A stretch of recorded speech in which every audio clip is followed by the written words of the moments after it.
Ah, g'day. I didn't see you there. Lovely to be here. We're going to be playing Escape from Dino Island today. My name's Mitchell. Hello. I'm going to be facilitating this game. I'm going to be running this game. It's a Powered by the Apocalypse game.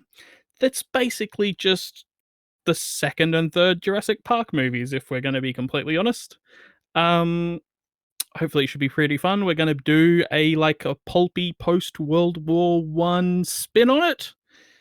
And I'm joined today by Marin. Hi, I'm Maren or Marn. I use they them pronouns, and I will be playing Dr. Angle Kraus. And I'm also joined by Heidi.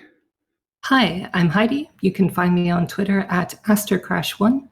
And today I'm going to be playing the former spy, Alana Moreau. My name's Mitchell. I use he, him pronouns, and if you can find me on the internet, power to you. Yeah, cool. I forgot the voice you put on for introductions. A little creepy. Oh, hello. It's very big eggy Burlage. Yeah, that's I panicked, and that's what I fell at. I fell towards just, oh, g'day. I didn't see you there. We've been waiting for you for so long. Oh. Let's play a game. Yeah. Okay. Yes, singing the Jurassic Park theme so much in the last game was just like, well, that's some nice kismet there. Thank you very much. Perfect.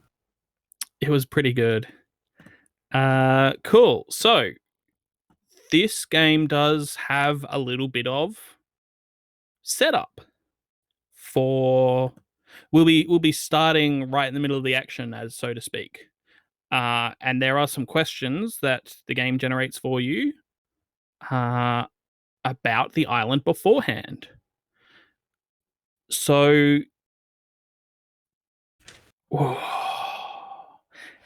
how about you ask the question and Marin and I will answer them. Do you want to introduce your characters a little bit more, Heidi and Marin? Do we want to go into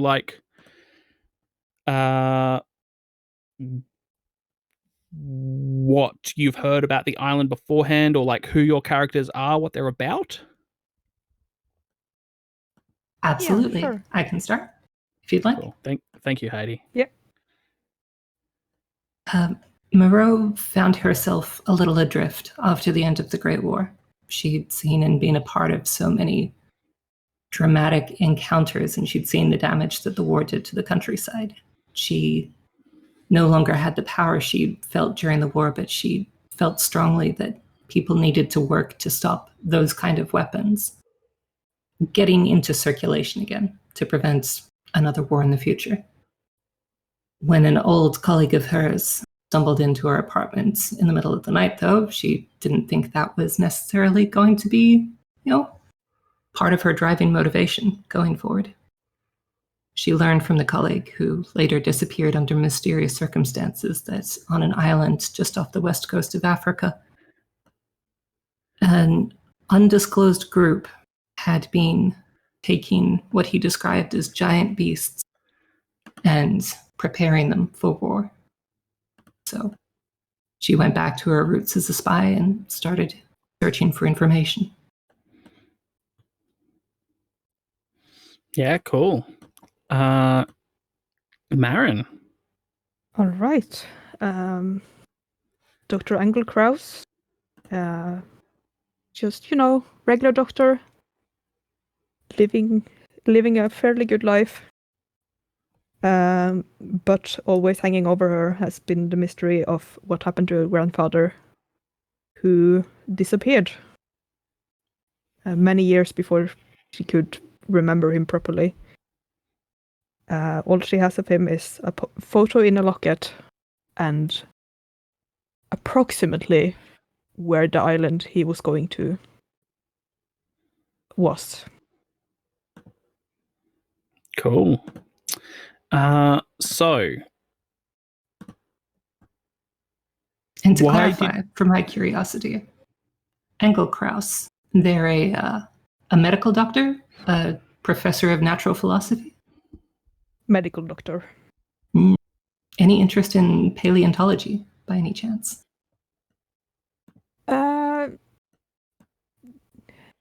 Just, the vague knowledge that it's a field and maybe a little bit about what they do, but it's not really a hobby of hers. So she doesn't have a lot of information about what has gone down on the island before. I think Moreau as well probably has very, very little idea of dinosaurs as a concept, or that there were large prehistoric creatures, other than perhaps having once seen, what were those lizards, Mitchell, that you're fond of in the glass greenhouse? Oh, the Crystal Palace Gardens. The Crystal Palace Yeah. Gardens. Some very funky old dinosaurs.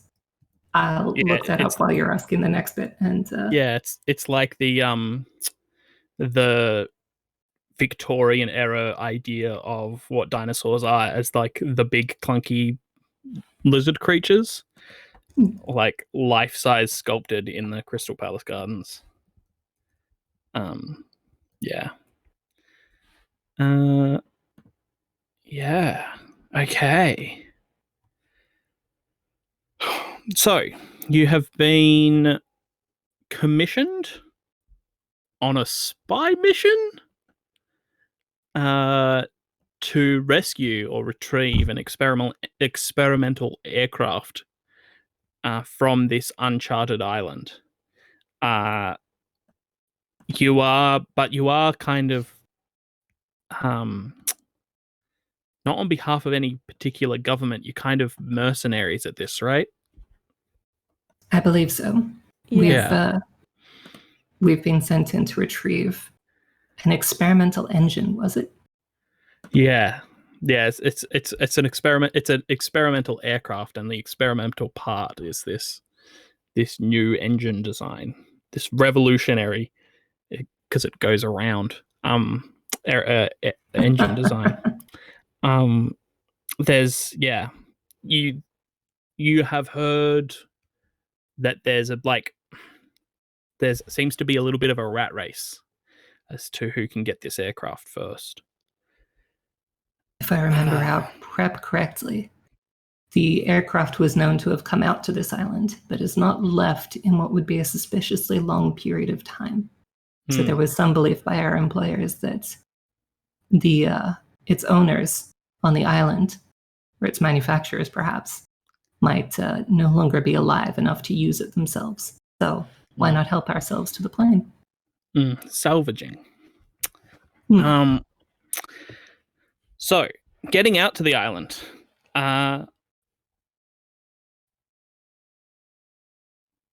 You chartered an aircraft and flew out here.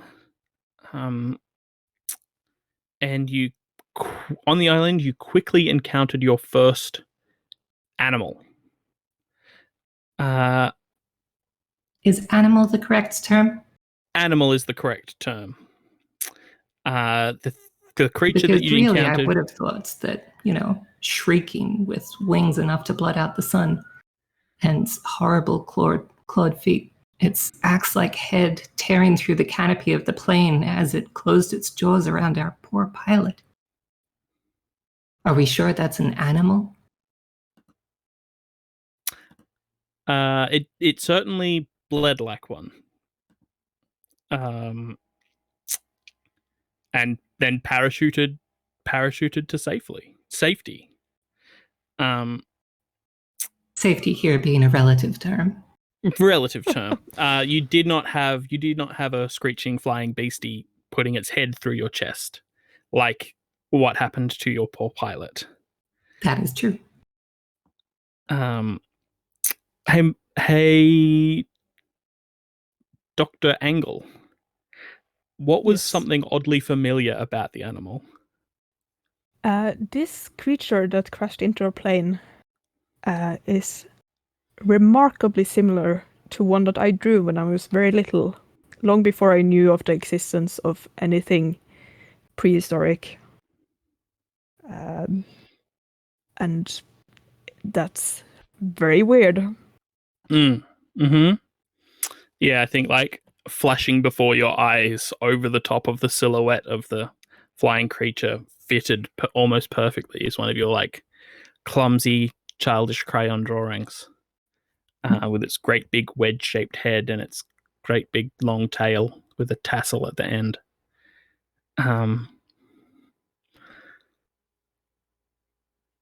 What was landing on this island like? Well, I believe it was wet. We fell in the ocean first, didn't we? Yeah, Yes. severely under equipped as all of your gear, or basically all of your gear went down with the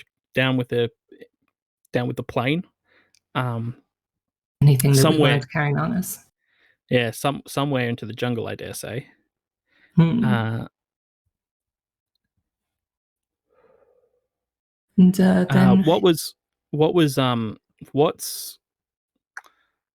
oh god, what was Alana's worst case scenario for this trip? worst case scenario. I think it was to find that her dear friend Oxy, who had come home and given her such a warning, had not simply been drunk and not been exaggerating when he said that somebody was preparing these creatures for war. So having an enemy aircraft be intercepted so easily, taken out so gracefully, I think that's the worst case scenario. To then be trapped on the island with no equipment, with only one companion around to help, and a civilian doctor at that. I think that qualifies as a worst case scenario. Yeah, that's pretty rubbish. Yeah. And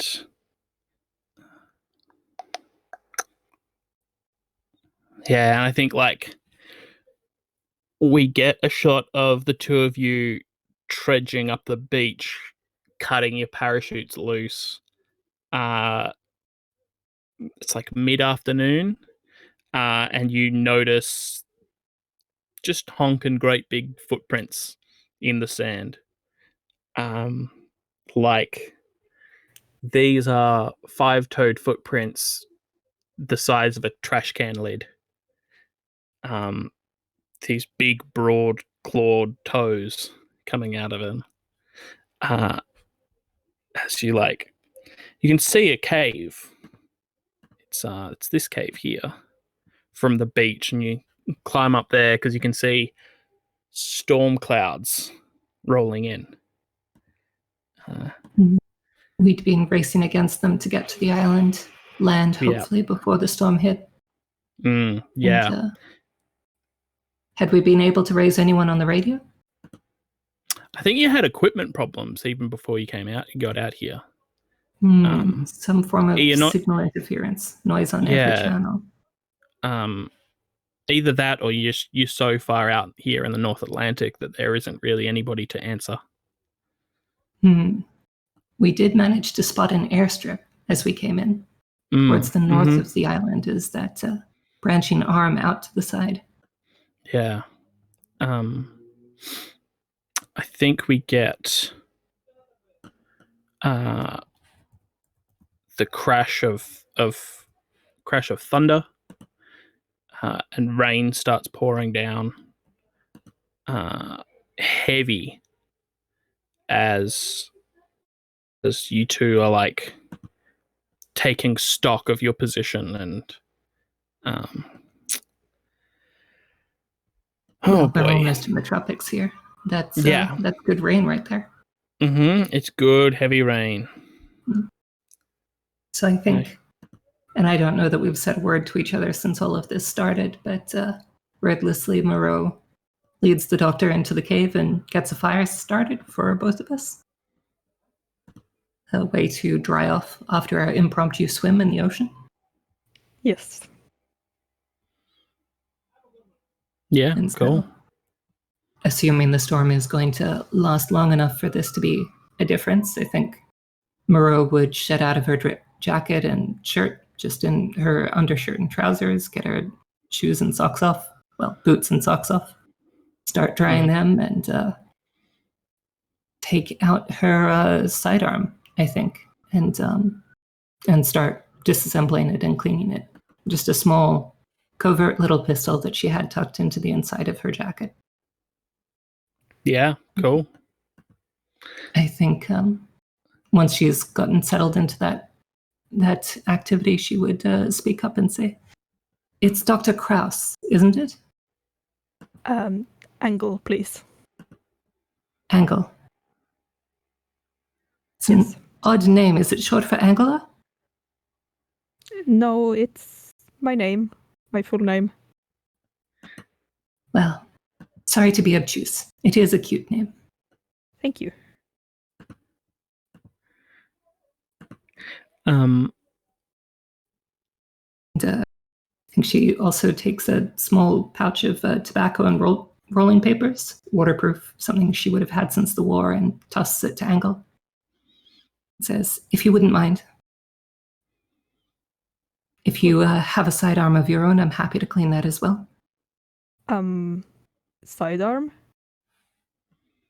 Waves the, at this point, disassembled handle of her handgun around. I'm a doctor. I fix So? people. I don't shoot them generally. Well, I suppose we haven't run into any people yet either. And this, she gestures to her little Browning 1910, is not going to do much against a creature of that size. So I fear you are correct in this.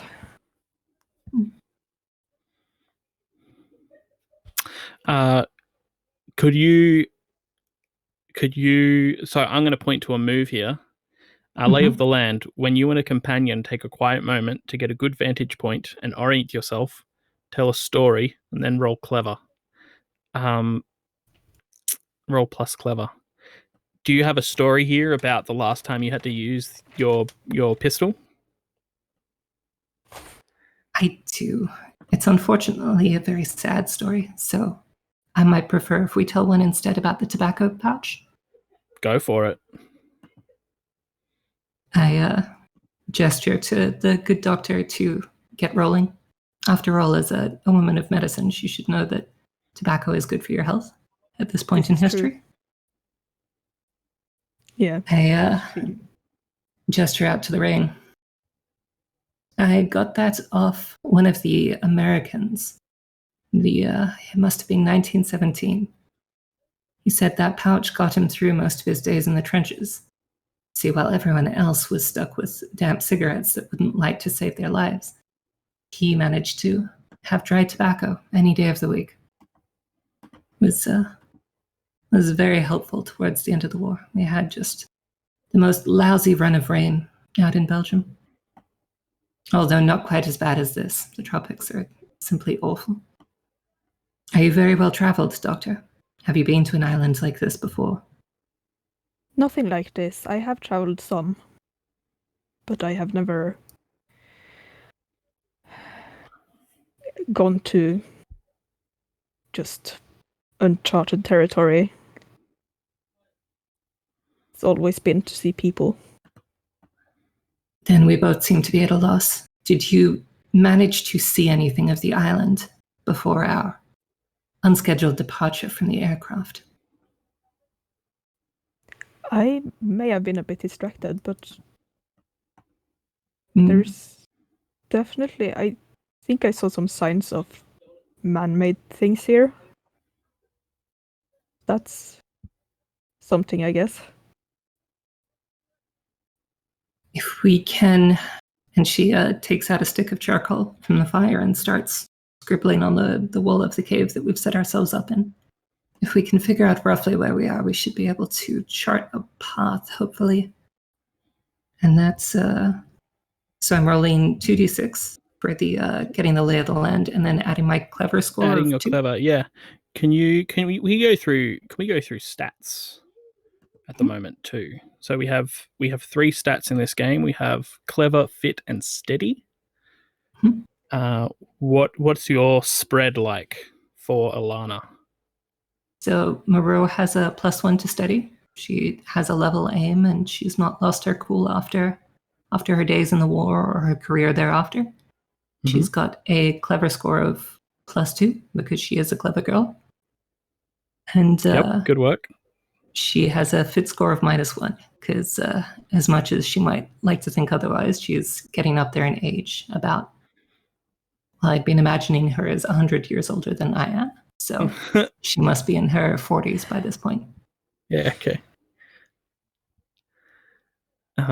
She's probably got some injuries from the war that aren't doing her any favors as well, I dare say.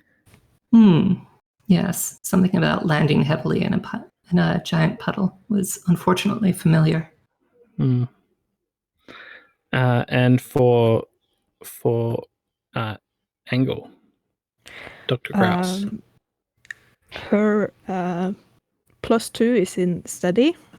She has been a doctor for some years now, and that requires a steady hand and a cool head. Cool. And +1 in fit. She, just normal amount of physical exercise because she knows that's good for you. And +1 in clever as well. Yeah, cool. Those calisthenics are important, I dare say. Yes. I also believe she is a few years younger than Moreau. Yeah, cool. So do you want to tell me what Oh, good. The stream can see how well I just rolled. Yeah. Isn't that nice? Oh, boy. 2d6 +2 for clever. I managed to get a 2 and a 1. So nice. Okay. That does mean we fail. What does failing in this context mean, Mitchell? What does failing mean in this context? Let's have a look at that move again, shall we? Yes, it was lay of the land. Oh, cool, yeah. So, when you are in a companion, take a quiet moment to get a good vantage point and orient yourself. Tell a story, then roll clever. On a hit, the DM, which is the Dino Master in this game, will tell you about 2 landmarks, one natural, one man-made, that you can see. On a 10+, they will show you where you are on the map. On a miss, you discover an imminent peril. So we're in the middle of a great big storm in a cave on an island full of dangerous creatures. There's also, in the war, having a cigarette and having your head above the trench was a good way to be relieved of both.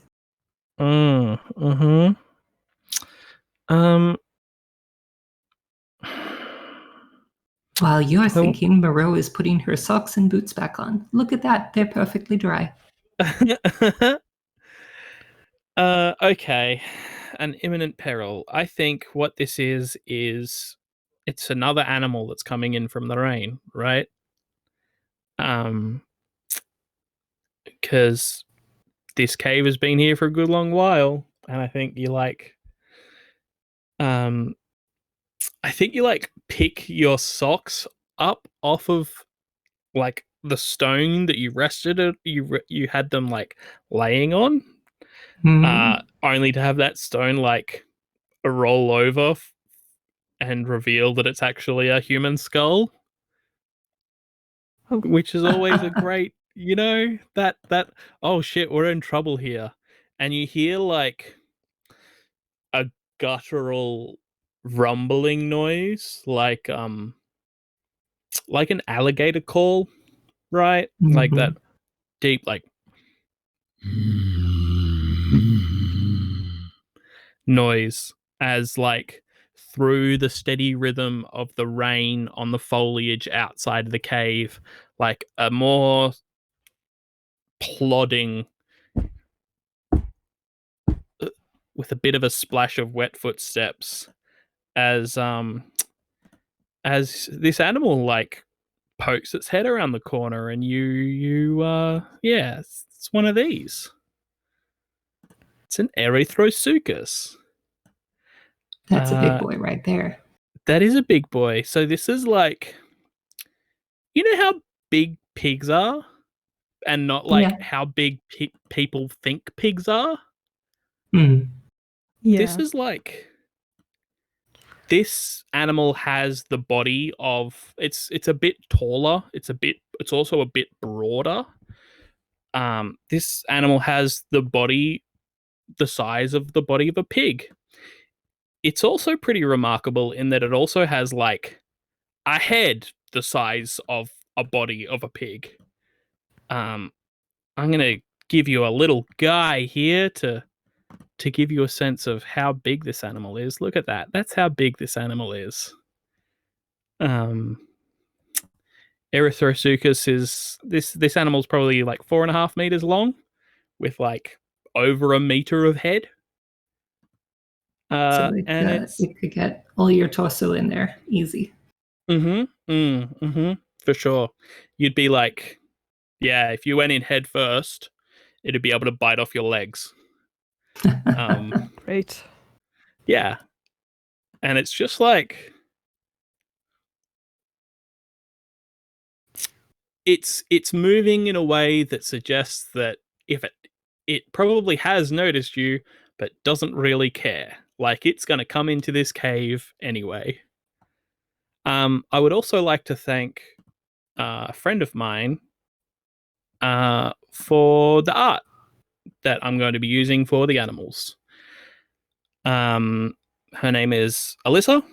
You can find her at instagram.com/Derrison, DERRIOSN. She does some other illustration work, and she has an in-print gallery as well where you can buy prints of a few of her things. There you go. Have a look at that. Oh, you've got the link? Yeah, there you go. Dropped in the chat. Yeah, she did some pretty good work here, pretty damn quick too. Yeah, so you are faced with a big reptilian beastie. Moreau very quickly but calmly puts her socks and boots back on and starts to shrug back into her shirt and jacket, as well as taking the reassembled pistol and putting it back. What does Angle think of this creature? That's too big with too many teeth. It's not, doesn't seem healthy for us. We should probably be elsewhere. Do you know the sound of like bone clashing against bone as like a crocodile closes its mouth really quickly? That like great big hollow clopping noise? Mm-hmm. Yeah, it does that just like a couple of times as it's trundling into this cave.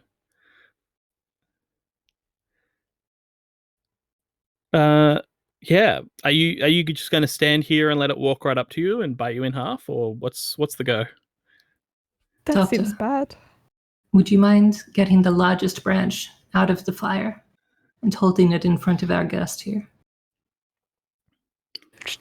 Angle does that as best she can. Okay. Okay.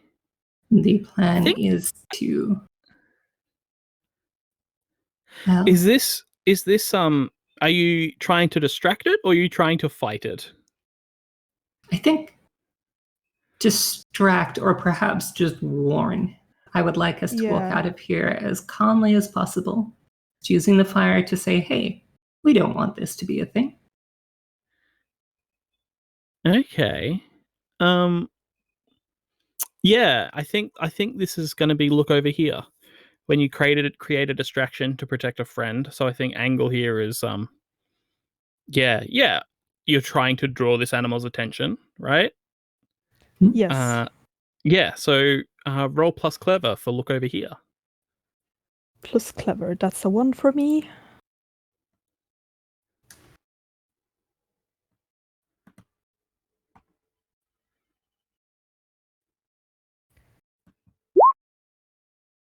Oh yeah, I mean, cool. it's better than a 5. At least Better than a 61. 5. Yeah. Okay. On a 10 plus, you draw the animal's attention where you intend. Your friend is safe. On a 7 to 9, the animal notices you. Great. Our goal here is to walk out of this cavern. Is our good friend Eri here blocking the door? So this Erythrosuchus, I think it's Our I goal think here is this to walk out of the cavern with like all limbs intact. What complicates that? Yeah, cool. I think you're not quite sure. You don't have a read on how quick this animal is on its feet, right? So, like, you've got a pretty broad opening to this cavern, but Hmm. a thing that is often true of big animals is if you move fast, you will catch their attention, right? Yeah. You don't know how quick this thing is going to be on its feet to, like, oh, yeah, cool, I'm going to chase that thing, you know? Hmm. Uh, Yeah. I think. Okay. On a miss, the animal notices you, right? So yeah, it is looking at that fire pretty apprehensively, right? Uh, the How hard of a move do I want to make here? Well, we got a mixed success.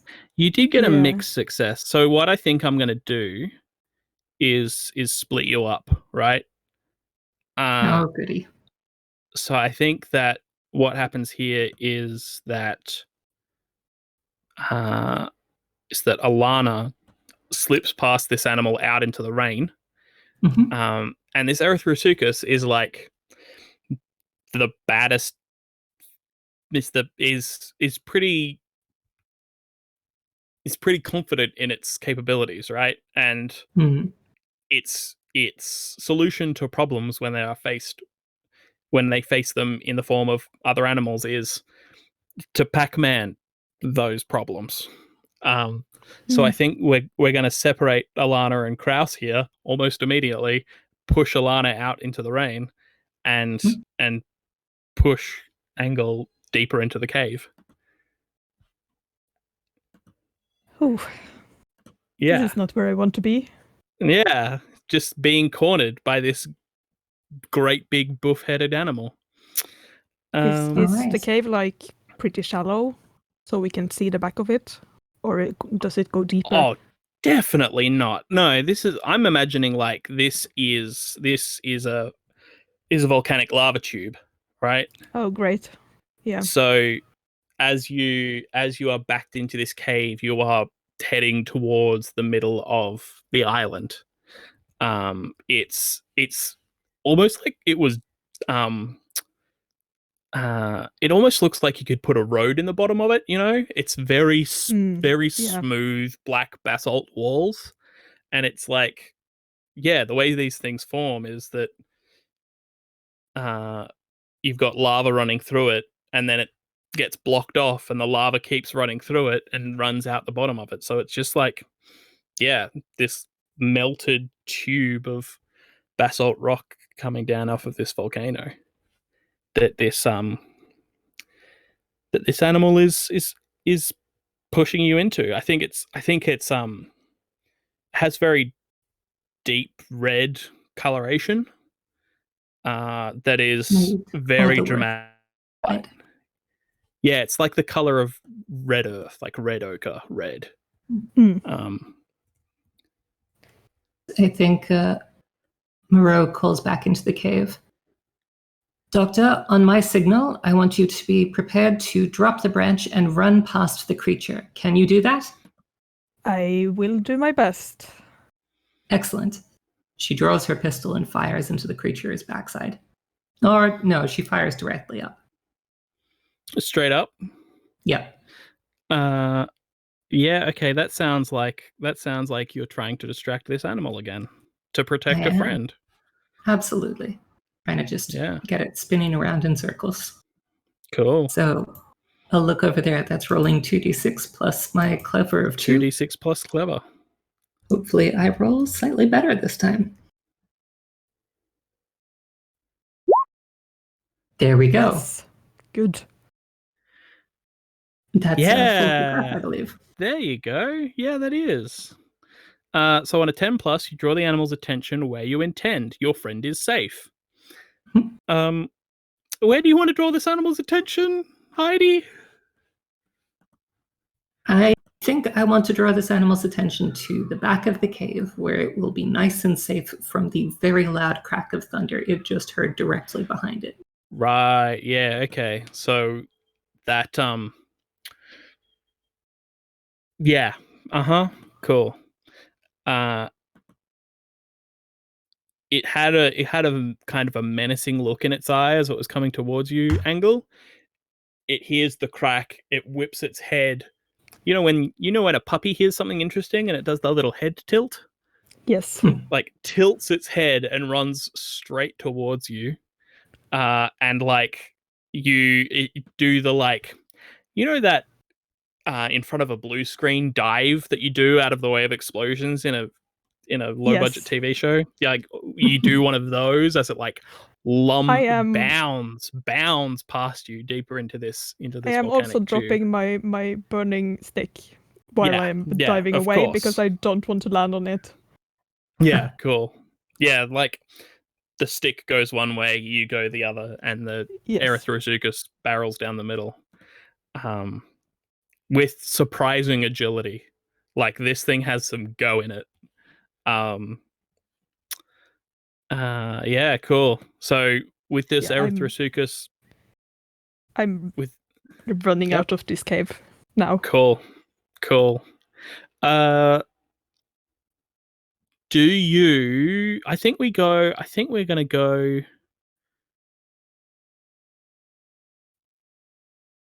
No, I'm not gonna make you roll to run.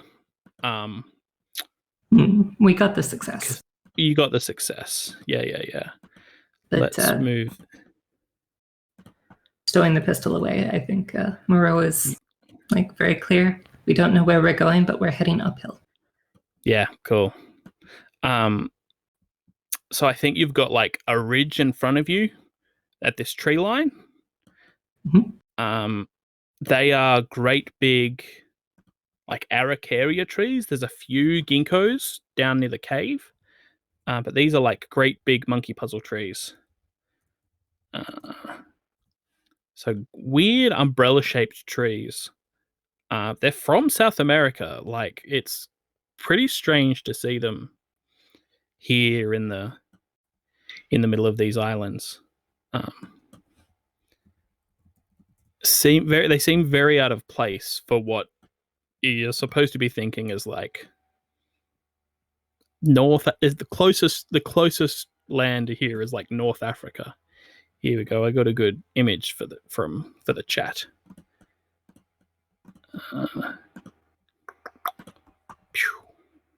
Ugh.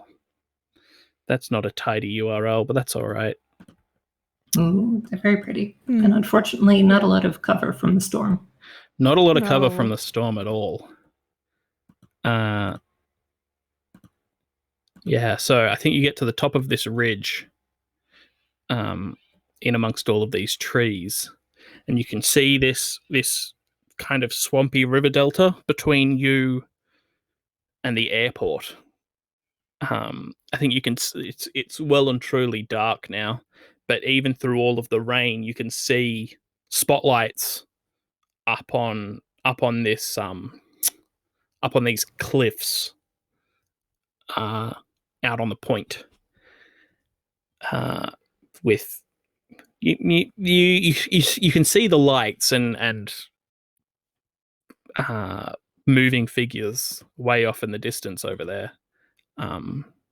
That you take to be the airport that you could see as you flew in.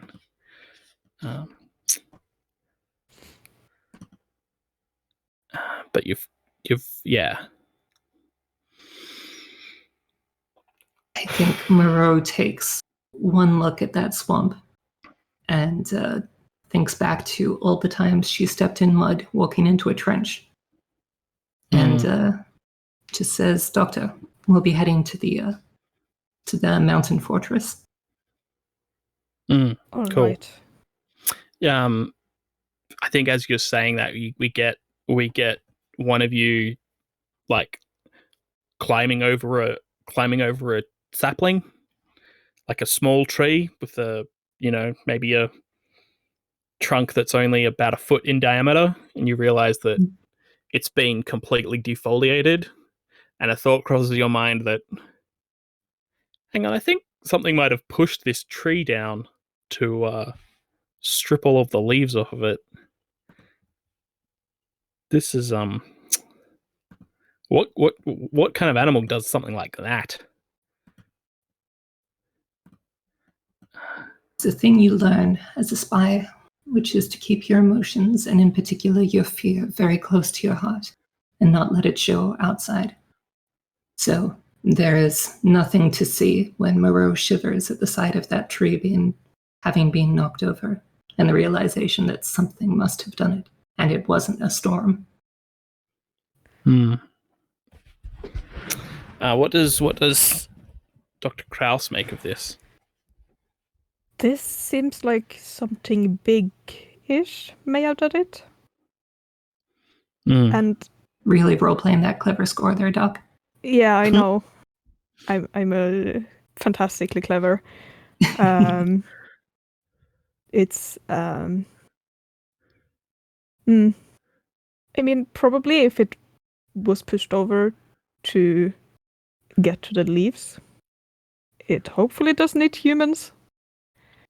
But you never know, and that doesn't stop it from attacking something that it seems to find threatening. I don't think the thought crosses your mind. Sorry, the thought crosses your mind that hippopotamuses eat grass. Yeah, they are not the best of friends.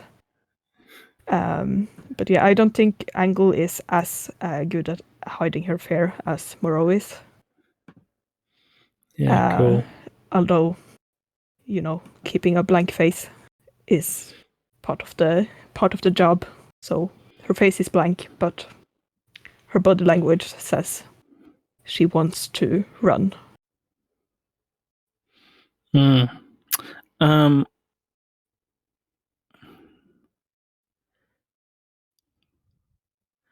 I think that I'm going to offer you what you need with danger in the way. That's one of the GM tips out of the book. Yeah, that's one of the GM moves. So one of the moves here is safety moves. So it's the old PBTA thing, is when there's a lull in the action, make a move. And one of the moves here is and one of the moves is to not speak the name of your moves. So I'm not going to do that. And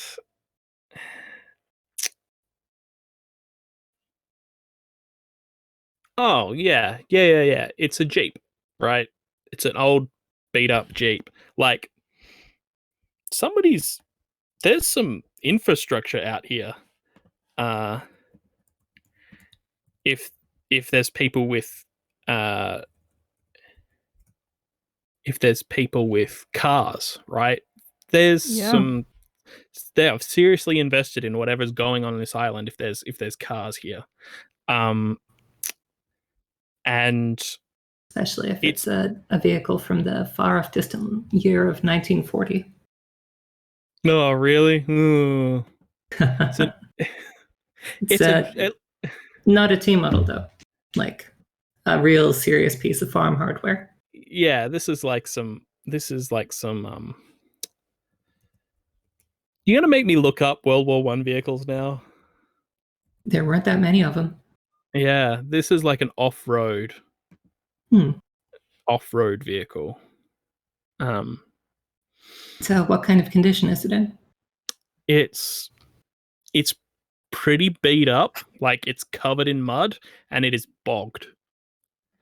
you're gonna have to put some work in to get this thing, like, it's, you know, half of its back wheels are like half a foot down into the mud, and it's pretty obvious that whoever's been like this wasn't this this wasn't left here by people getting out and walking away. This was like this car got bogged.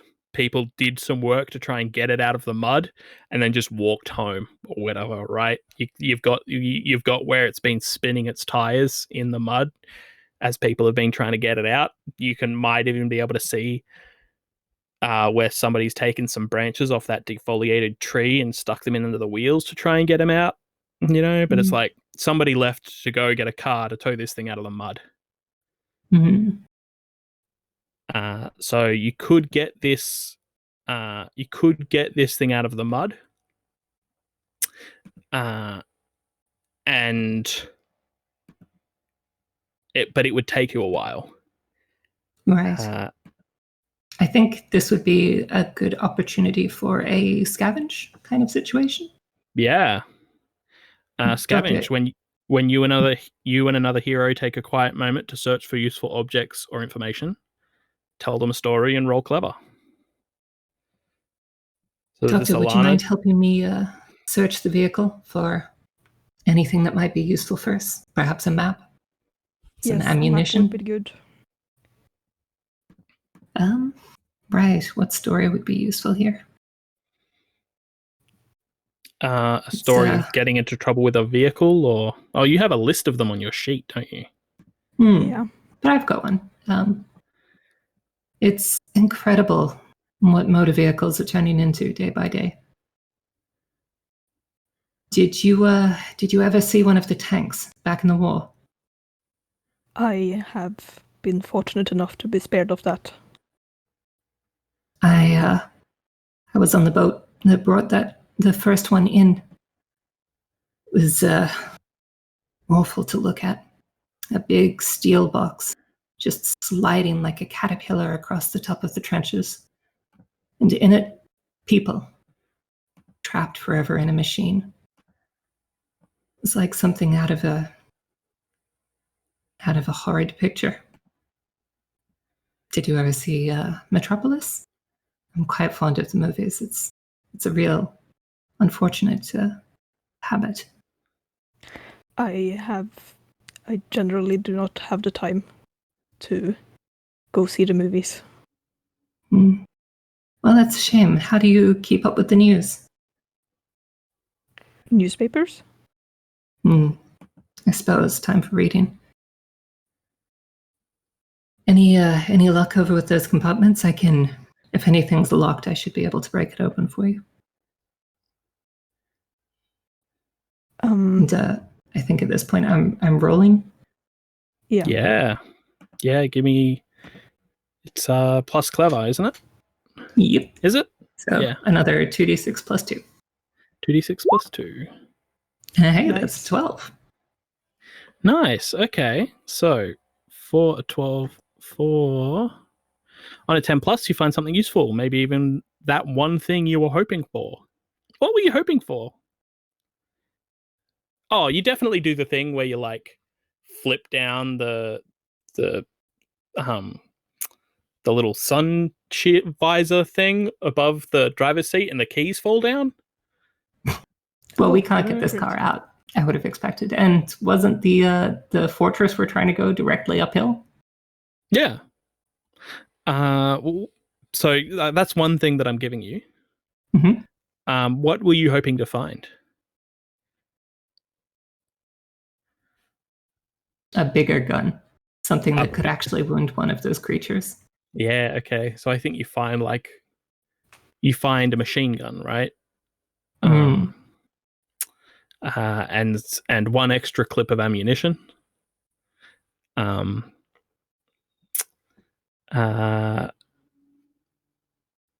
think you also find some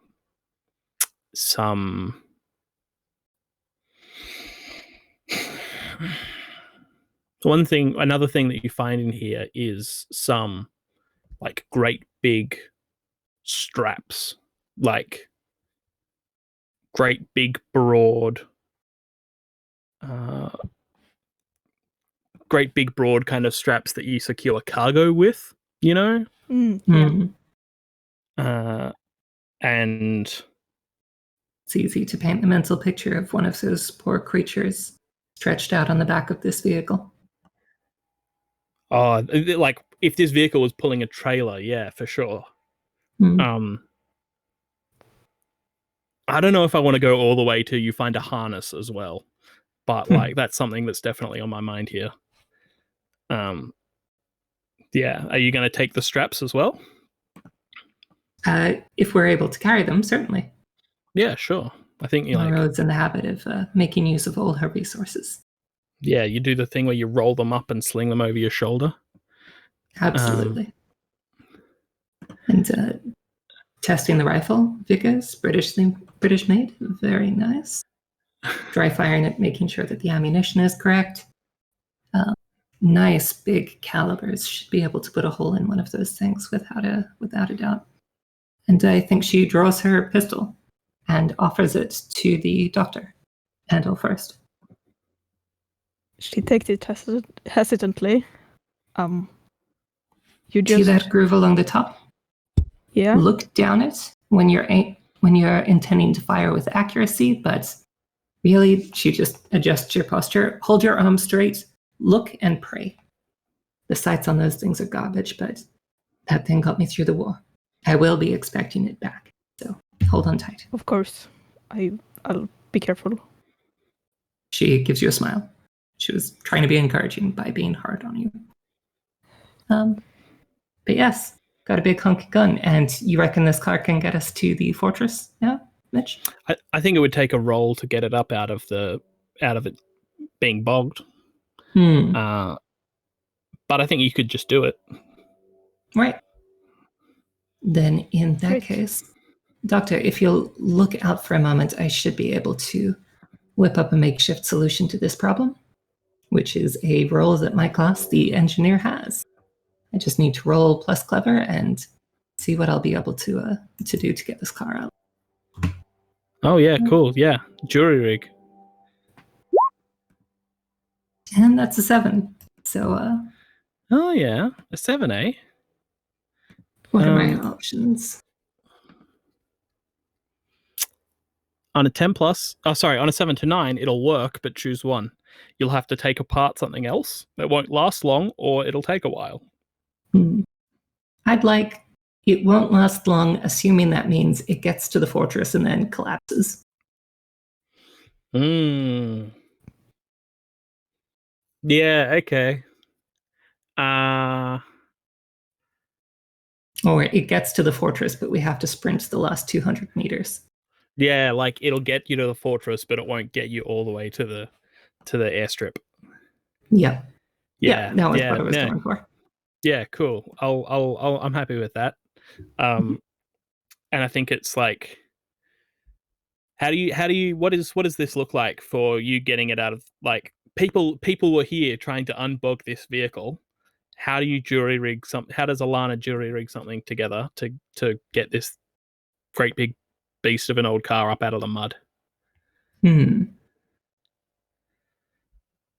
I think she puts all the heavy gear that she was carrying in the back, stands the doctor up on the far end, and then gets a branch to try and lever out the front wheel enough that the car lifts just enough that she could then start it and get it going. Yeah, cool. And it's like that, like, wheel spins for a moment and you like close your eyes and say a quick prayer and floor it, and the thing just like lurches up out of the ditch that it's dug itself down into. Are you going to drive, or is Dr. Kraus driving? Does Dr. Kraus know how to? Dr. Kraus knows how to drive a carriage. Yeah, not cool. Motorized vehicles. So in that case, I think Moreau is driving and calls you up the front, of course, and perhaps puts the rifle in your lap so that worst case scenario, you can be shotgun driver, but hopefully we're just going to be able to get to the facility in one piece. I hope I do not have to shotgun that literally. How's the ride? Bumpy? I don't imagine the suspension was it's- terribly good in the 1930s. It's very, very bumpy. I think I'm going to make you roll to get there. There's a move called Just Do It. When you do something you can usually do easily, and one of the examples it gives is drive a car under pressure. Say what will happen if you'll mess up. I think that like driving in unfamiliar terrain, in the rain, in the dark, is under pressure. Yeah, absolutely. Yeah, cool. Say what will happen if you mess up, and then roll plus steady.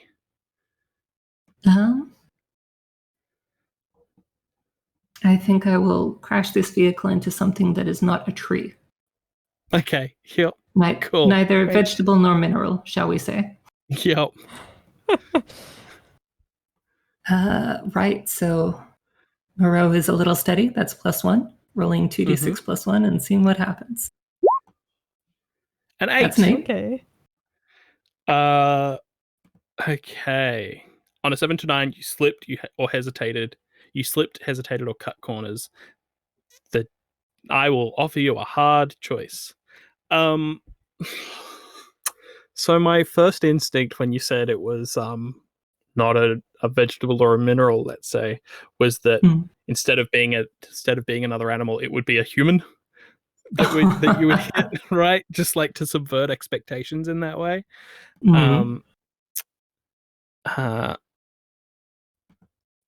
But a hard choice.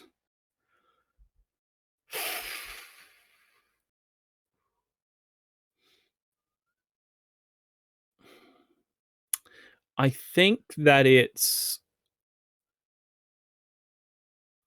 I'm gonna give you So either you can either get up to this fortress, this military installation up here at the foot of the volcano, and they will see you coming because you've got your headlights on, or if you want to take the stealthy approach, you don't really need to worry about them hearing you because it's in the middle of a thunderstorm, right? If you turn your headlights on, you can get up there with the element of surprise and sneak around, do some sneaking around a little bit. But there's a good chance that you're probably going to hit either someone or something getting up there.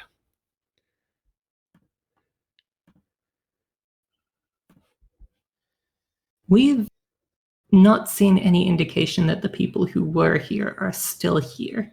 That's true. So I think no, that's not true. There's lights on and movement up at the airstrip. There is. At the airstrip, we didn't see anything at the airstrip, at the fortress, did we? No. Then Moreau will be overconfident. Lights on. Okay, cool. Classic spy going loud. Classic spy going loud. And I think you pull up to the base. As you get closer to the base, there's obviously no lights on up there, right? So it's fine. You can just rock up. It's going to be abandoned most likely. And then you see a light turn on a lot higher than you expected it to in some kind of makeshift watchtower. And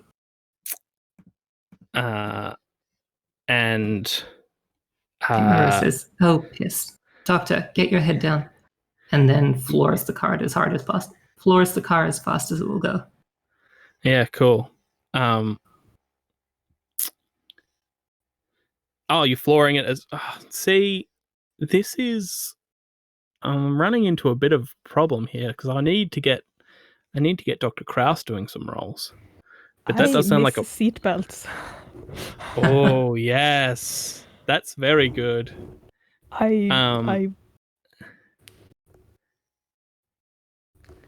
mean, this is not ideal. How about, on my signal, Doctor, be prepared to jump out of the vehicle, and I guide it towards the struts of the tower. Yes, So. you do the.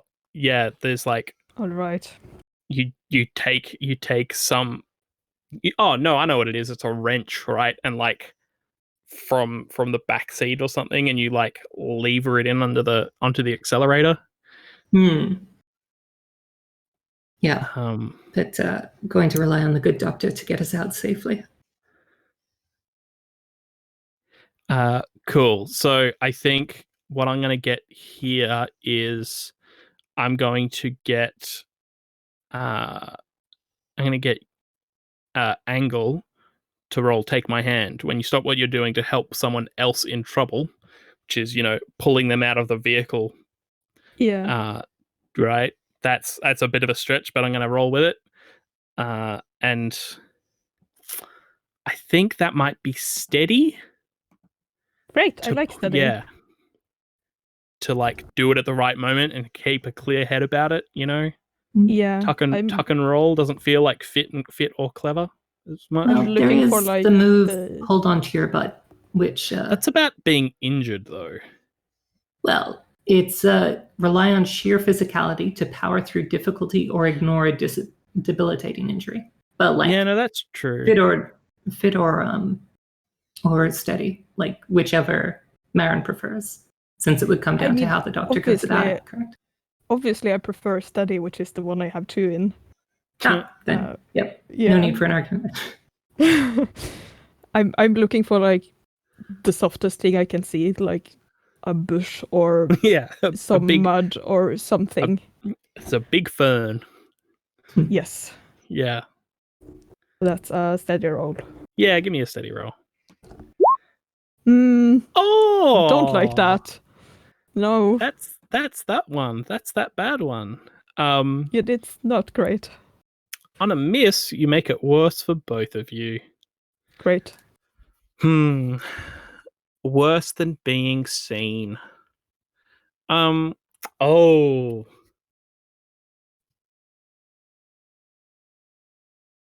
I think this is like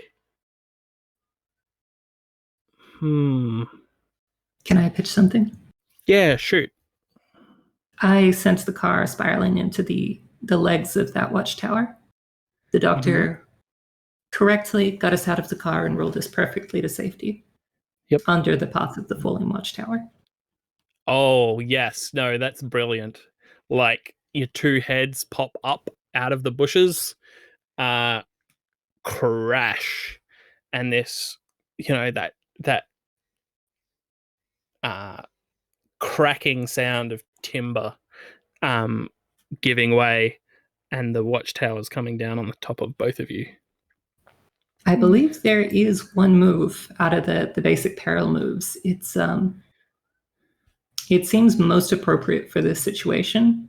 I want to get both of your input on it. It's a pretty simple one, at least going by the name. It's just one word, and the word is run. Run. Yep. Cool. I like that word. Yeah. When you run for it, roll plus fit. We've had so many.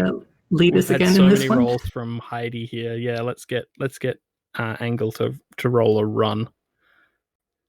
So plus fit. Plus fit. That's a +1 for me. Mm-hmm. So. Sure. Oh, yeah, nice. That's a 10. I like 10. Nicely done. Good one. Okay, you escape to a safe location. Yeah, I will describe it. You know roughly where you are. Yeah, you're up on this volcano. So I think what it is do you run out into the darkness, or do you run in amongst these buildings? I think I'm leading us into the darkness. I mean, Okay. they obviously know we're here now. Yep. But they don't need to know exactly where we are. So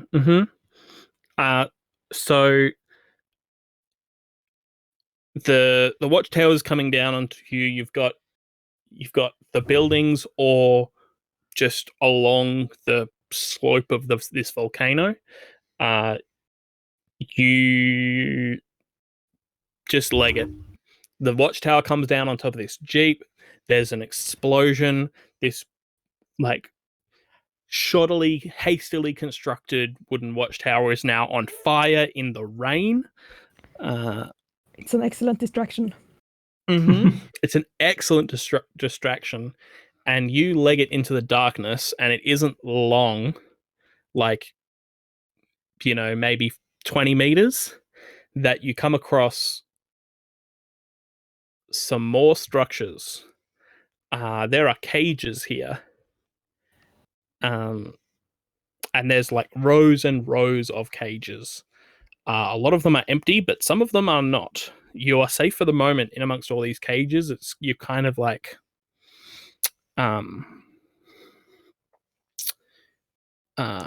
there's lots of there's a pretty massive distraction happening, and all of the animals here, and there are quite a few animals here, are all in cages. So yeah, you get a look at a few of them.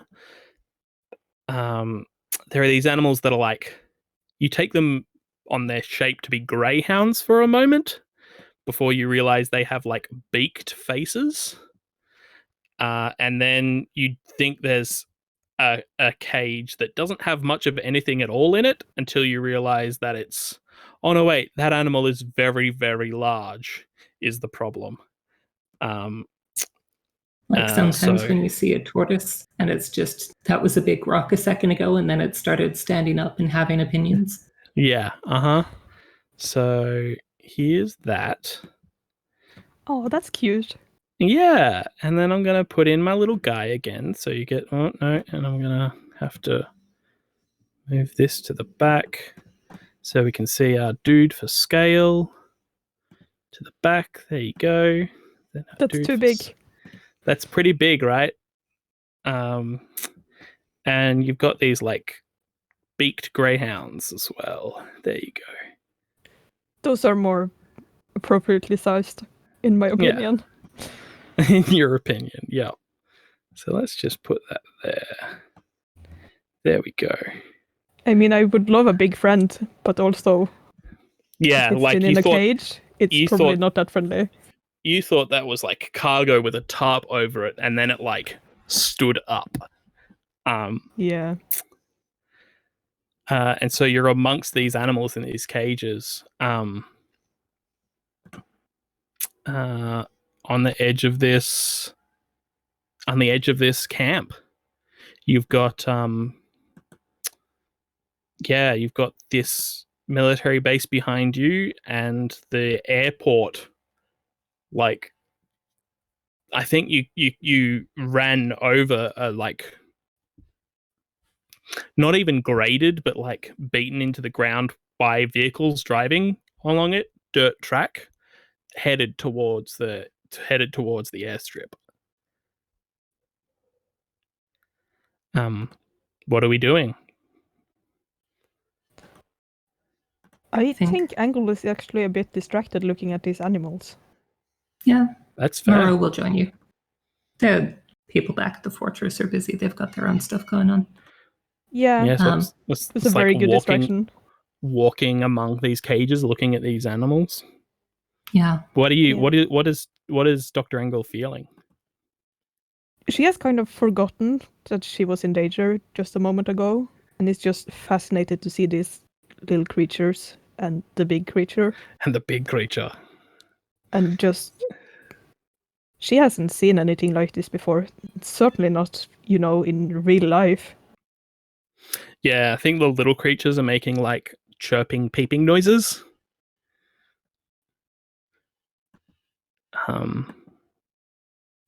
Doctor, I'm afraid I must admit to ulterior motives in coming to the island. Okay. Before I even knew about the aircraft we were sent here to retrieve, a friend told me, a dear friend informed me that someone was on this island preparing great beasts for war. For war? For war. I was rather hoping he was being metaphorical, but Oxy was always, unfortunately, literal. Hmm. I Yeah, I can't don't- leave these here. I can't leave these things to be turned into weapons.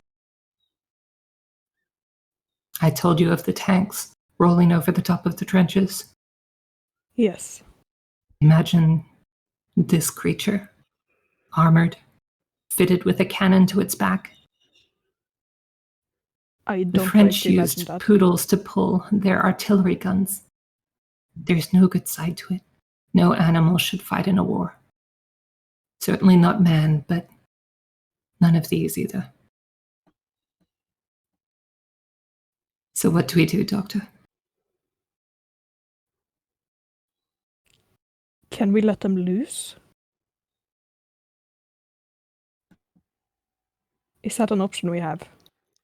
Were you asking that to me Yeah, or to Alana? No, to Moreau. It's an option. Certainly a very dangerous one. For Yeah, us, for anyone else left on the island.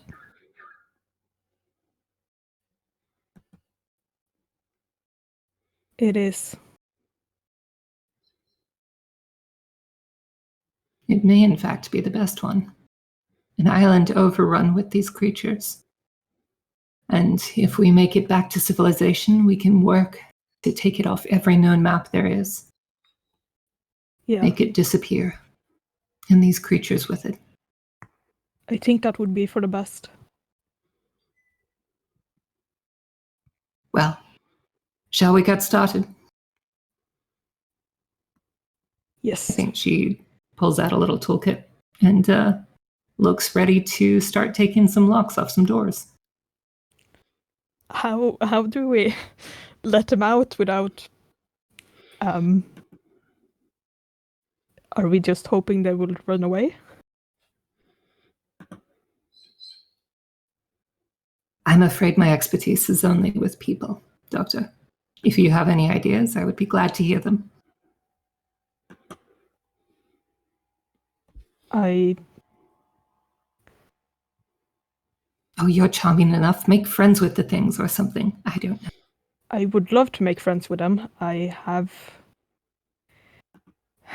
some past experiences with animals, and not all of them have been positive. The thing is with animals, when they are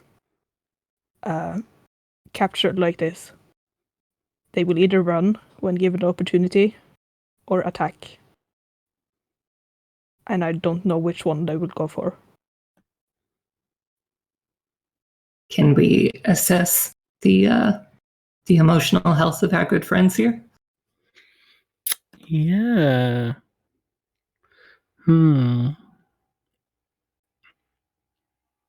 Yeah, I might get Dr. Kraus to do this assessment. But I think this is a just do it move. Yeah. Like, this is a medical professional's bread and butter. Yeah, right.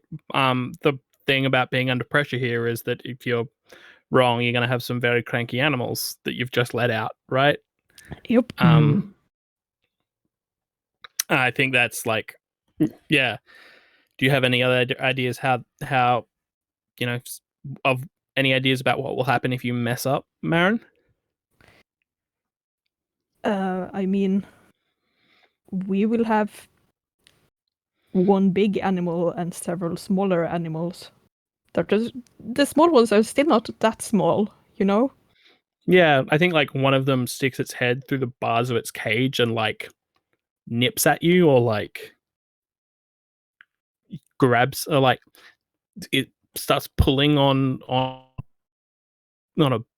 on anything that's loose in that like get it kind of a way. What's that? Curious biting and pinching and pulling. The biting to find out what the thing is. Yeah. Kind of thing. Yeah. Mm-hmm. Yeah. But yeah, give me a just do it roll. Roll plus steady. Plus steady. I like that.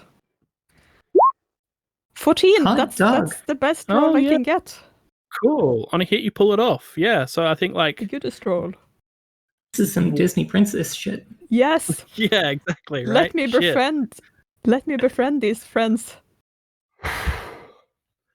Okay. Yeah. Which one would you? I'm gonna give you one. Would you like uh uh a gang of big dog-sized bird creatures, Or or 50 duck-sized horses. yeah, exactly. Do you want one duck-sized horse or 50 duck-sized horses? This is a very difficult question for me. I want all of the friends, honestly. Do I want one big friend or several small friends? It is a crit. Mad in the chat is uh so it's a crit. Is the crit is that you get to befriend one instead of them all just like leaving, right? So Yeah. I think I'm fine with it. Yeah. Um Oh, this is yeah. this is a bad decision. It's so hard. This is real life me. Has this dream as well. We So- could always do it as a role, like a yeah, I think I need to roll. roll a 1d2. Yeah, one is the and small one can ones. yeah, cool. Because I one. Okay, Yeah, small ones. cool. So I think is it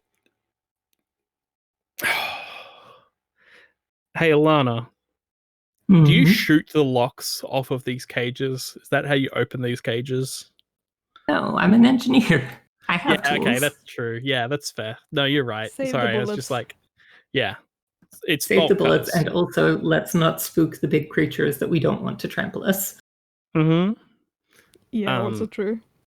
But given the size of Lisa back there, I think I might have to, like, the cage must be a bunch of, like, mesh panels that have been tied together with wire. If I just cut one of them loose, the panel will fall away, and Lisa Yeah. will be able to wander off. Yeah, cool. Lissawishia, which is it's a Polish animal. It's very fun to say. Lissawishia. Lissawishia. I'm pretty sure it's Polish. Hang on. Yeah, it's Poland. Lisa wished she was a Lissawishia. Mm-hmm. She does. Yeah. So I think there's like shouting and footsteps. Like, I think we cut back to like these voices from the at the fortress, the military camp, the base camp, and the fire's not. They've like pulled the person out of the fallen watchtower. Everybody's accounted for. The watchtower's still burning, but like they've gotten the important gear out of it, kind of thing. They're doing a triage of the two people that were injured, and somebody barks an order, go check on the animals. And some poor basically like a 16-year-old, right, that has been Oh, this poor kid, yeah. this At poor this spotty-faced kid at this secret base? at this secret base, right? Like he's a runner, he's a lackey, he he scrubs bedpan, he scrubs the latrines and that kind of shit, right? He's a fresh recruit, a greenhorn. Somebody go check on the animals, and he goes to run off into the darkness with a torch, with an electric torch, and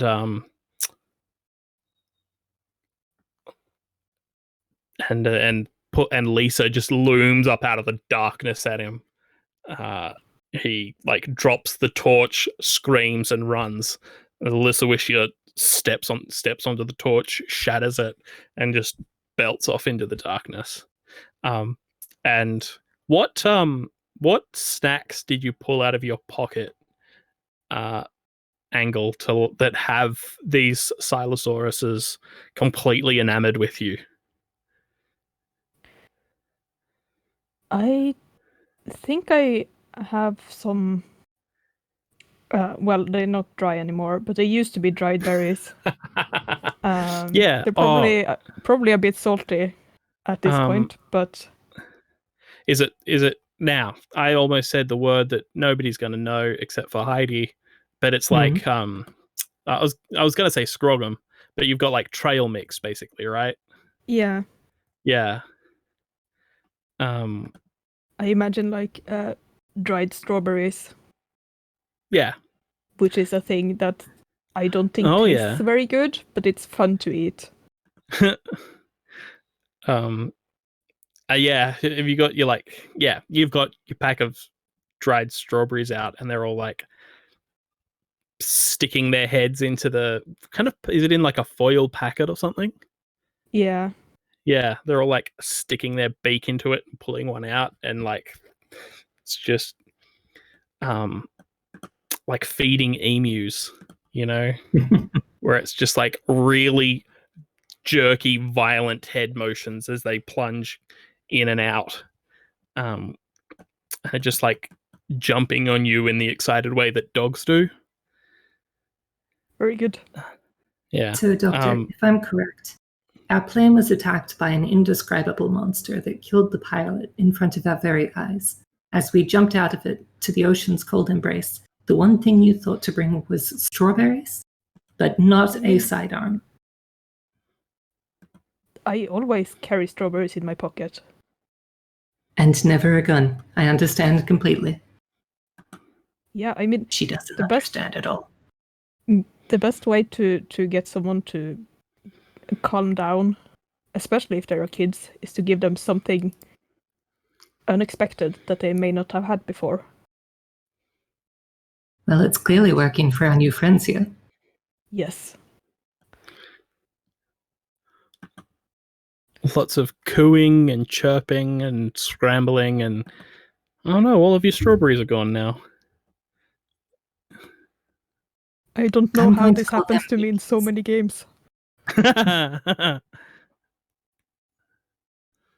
it does, and I'm very happy for it. Sorry, what were you saying, Heidi? Oh, I was saying I'm going to call them beakies from now on. Yes. Yeah, sure.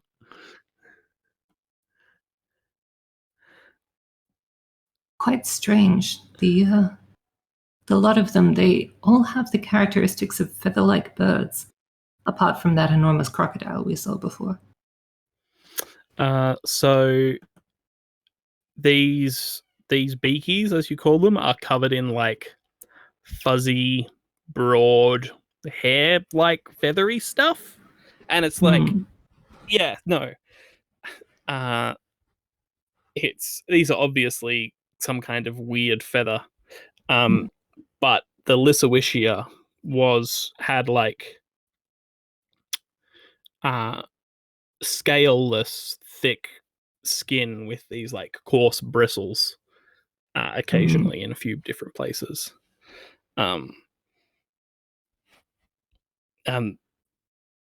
These Silosaurids, and like both the Silosauruses and our friend Lisa were blowing, like, you know, when you exhale and it's cold and you get the fog coming out of your mouth. Yeah. These animals are both doing that to indicate that they do have warm breath. Yeah. I've never seen or heard of their like. Where do you suppose they found them? Australia? Maybe. Or maybe they just live here. Highly possible, but I would have thought, well, perhaps they're not strong swimmers. Or flyers? Yeah. I mean, some of the creatures fly, You know, like the one, That killed our the friend, first yes. one. Yeah. Do you Well, know, there's friend is a something bit very odd about that. Those creatures. I recognize them. I You do. drew one like that when I was very little. What did you draw it from? I don't know. Memory, a dream, just my imagination. I don't know, but they. I mean, obviously it was a child's drawing, so the likeness wasn't perfect, but it was. It was recognizably those things. Very curious. It's. I don't know what that means. And I suspect we won't find any answers standing around here. We should Probably not. We should move on. we should attempt to commandeer another vehicle and make our way towards the airstrip, or perhaps sneak back towards that fortress. Mm. No objections? No, I think you're right. I'm happy. I'm happy for that to be a story told. If you want to include that in a scavenge roll. Oh, yeah, sure. Is that us scavenging around the base to try and look for something useful? Yep. In the chaos caused by the crashing watchtower and released Lysawiscia. Yeah. But seeing as how it was Marin that told the story, I think I might get you to do a scavenge roll.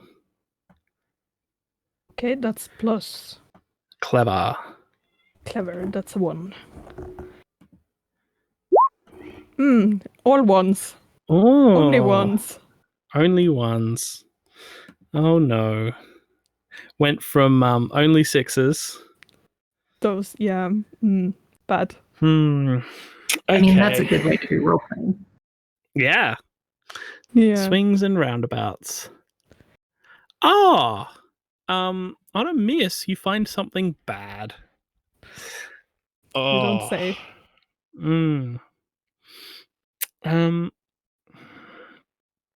So Moreau's deepest fear is that these creatures might become weaponized. Uh-huh. Or trained. Yeah. Uh-huh. Oh. So you're looking for a vehicle, right? Mm-hmm. Uh-huh.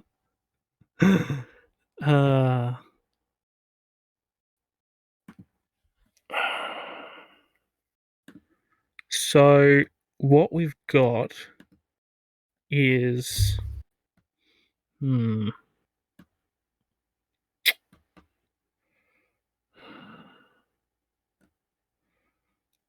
I want to use? Sorry, I'm just looking through my animal moves at the moment.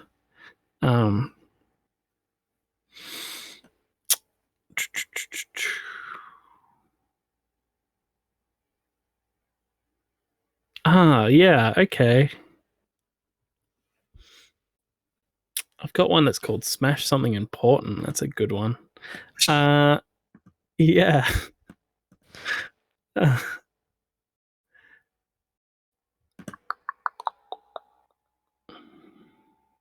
mean, I have a lot of little friends that probably run all around the place. Yeah. I must say, I'm awful glad there was only one of those ones. I would hate to meet the Adam to that Eve. Yes, indeed. I think I know what I'm yeah, so you like turn to leave the cages to go back towards the military base, right? Back towards the camp. What do you have torches? What are you using to light your way here? Are you just running around through the darkness? I've got a headlamp on my character sheet. Yeah, cool. Okay. Yep. So you light your headlamp on, you get to the road. I would like to point out I have a pen light. Very helpful. Very helpful in the dark, in the rain. Yeah. I think it's that you get to the road, you get back out to the road, and you're like, we go towards the airport, or we go back towards the base. Go back towards the base, we can find another vehicle, so we don't have to walk. And you have the crunching of the wet gravel underneath your feet and you're pushing the gravel down into the mud. You pull your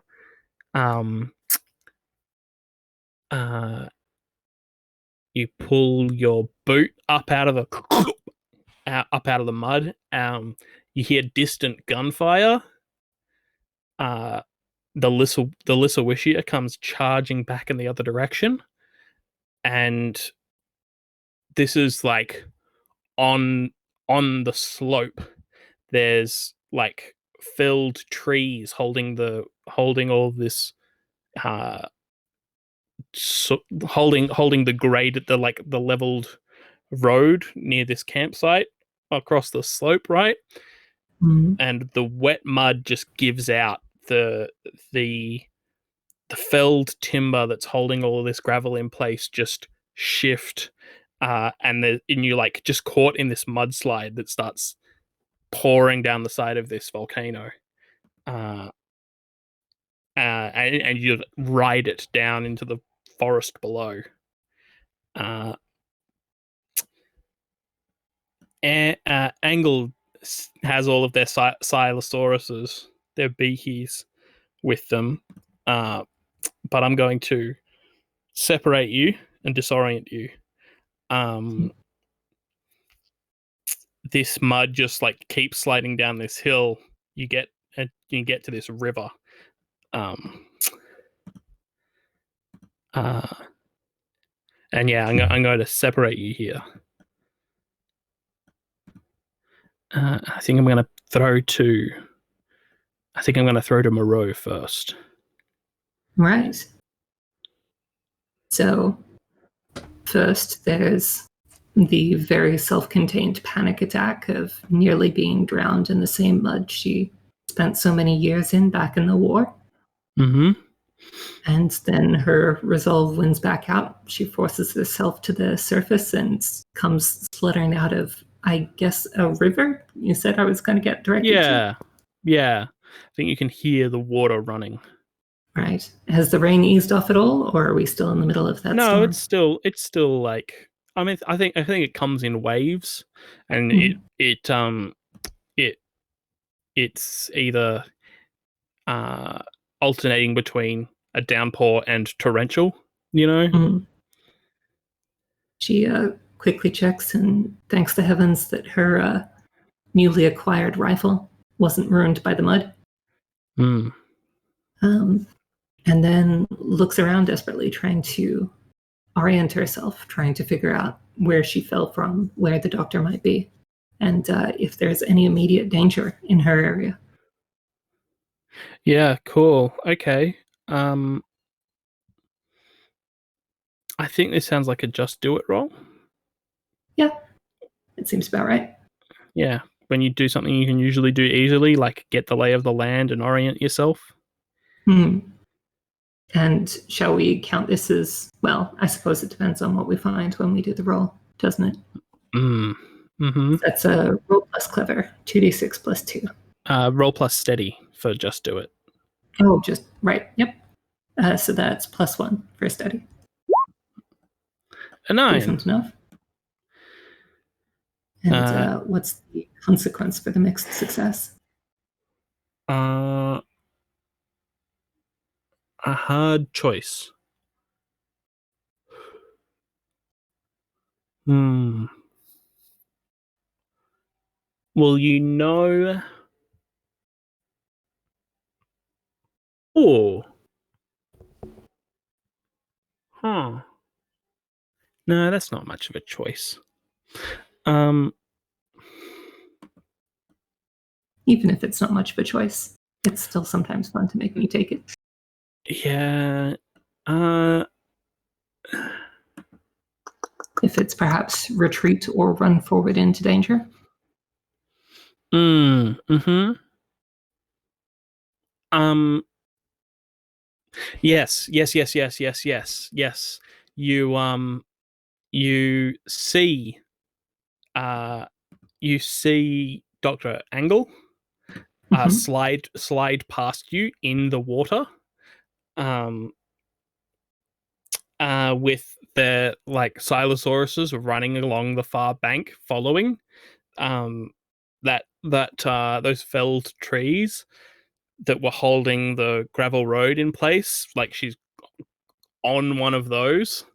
And then you also hear a cry for help of some poor kid, some poor 16-year-old, uh, like in the jungle behind you.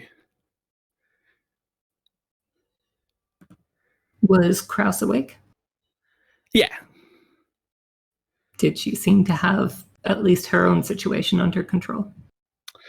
What do you reckon, Kraus? You're clinging to a log.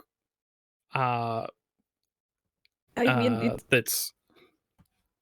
Yep. it's probably not looking super controlled, but also I have like several friends running behind me, so it's probably fine. It'll be fine. Everything's fine. In that case, I think Moreau looks back and forth, makes an expression, and says piss before running off after the 16-year-old. Yeah, okay, cool.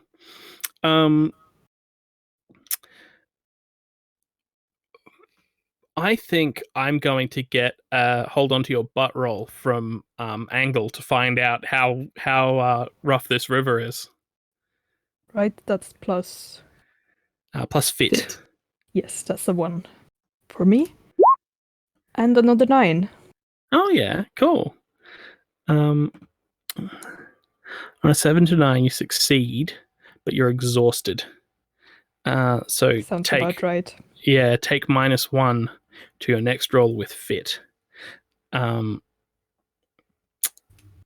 So yeah, I think like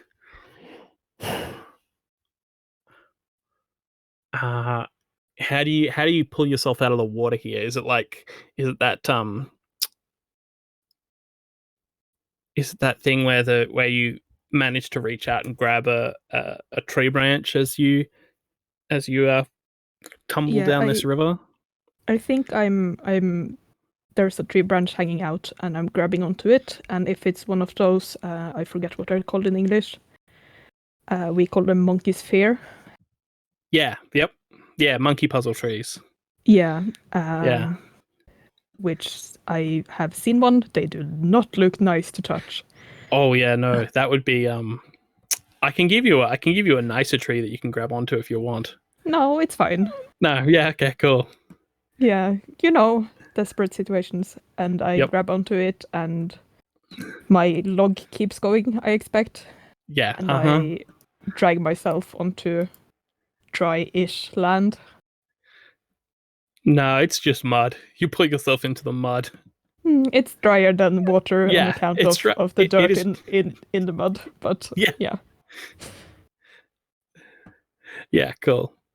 Cool. You're like secured yourself in the mud. And we're gonna swap back to Alana to Moreau. Running off into the jungle to try and find this kid. So, you're going to make me roll to locate him? I think this is I think this falls under a take my hand roll, right? Yeah, that seems logical. Do you want to tell me what kind of danger the kid's in before I put dice to it? I think we're going to find out how much danger this kid is in when we get the result of this roll, right? Well, I've got to know what I'm rolling to do it. It's clever, steady, and fit, right? When you stop what you're doing to help someone else in trouble, roll plus whatever makes the most sense. I think it's fit to like get there in time, right? All right. That works for me.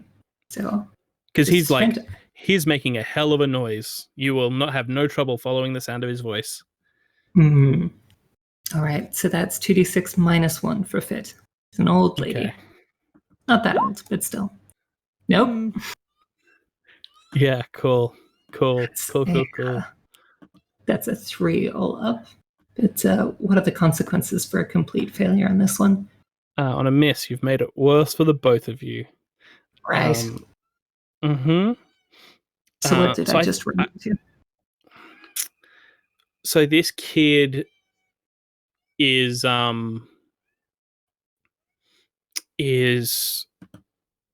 has his leg pinned under a tree,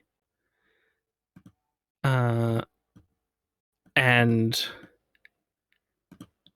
you like pull into this clearing. Like you've got all the debris and gravel and mud, and this kid's got his leg pinned under one of these logs, and standing over him is another animal. Make it a bit bigger so it's the right size. That's about it. It wouldn't happen to be our good friend Ari from earlier, would it?